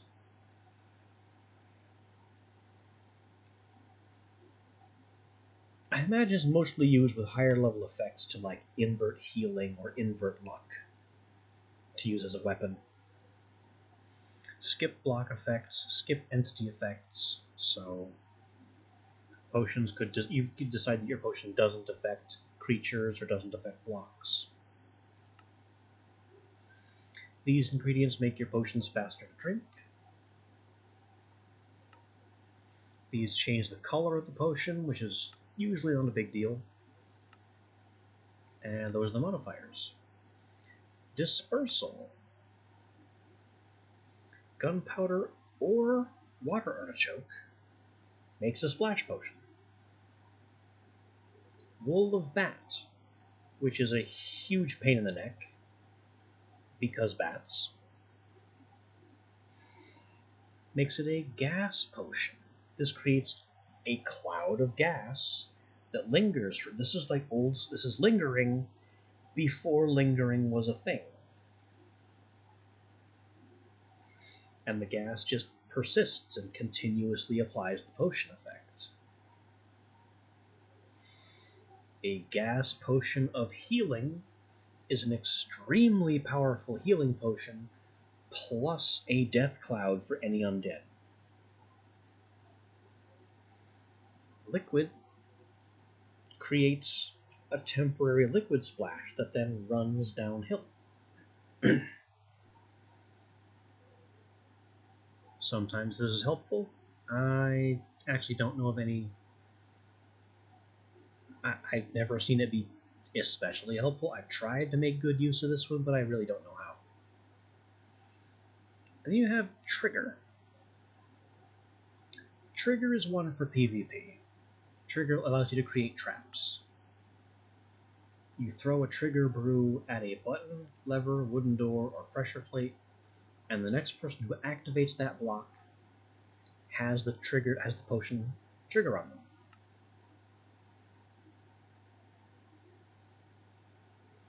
And that's not even all that it can do. You can also craft things, like you can cook meat in the cauldron. And then some of these other things, like Mutandis. Mutandis is critical for getting Witchery online, because this allows you to create the other plants that don't exist yet. It mutates plants into undiscovered plants, which is what it does. You get all the types of chalk. Mutating Sprig, which has some altar power cost. We will get to that. But this allows for mutating rituals, and it also functions as... It also has some other functions. Crafting Netherwort. This is a lot of stuff to allow you to just make a Netherwort. But hey, if you can't find it, and you have lapis, birch and lapis, diamonds, endermen, and everything else you need, just create one. In fact, this allows you to get Netherwort without even going to the Nether at all. You can't grow it, though, because soul sand is Nether only. You can make, well, you can clone endstone. I don't know why you'd want to, but you can. And you can melt witches' hands into rot flesh. You can also make pit traps. Blocks that don't actually exist.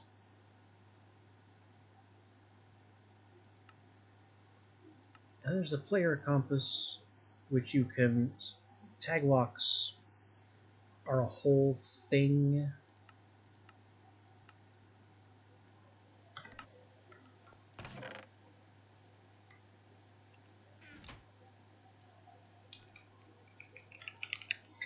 Tag locks are one of the things that, if you're on a multiplayer server, view anyone familiar with the Witchery mod with suspicion. Because the tag lock kit is how you target players. Lore-wise, you basically grab a lock of hair or a skin sample or something with that little jar and bone needle. And they can do it when sneaking behind you, or they can do it from your bed if they can find your bed. And this allows you to target players with rituals by consuming the tag lock.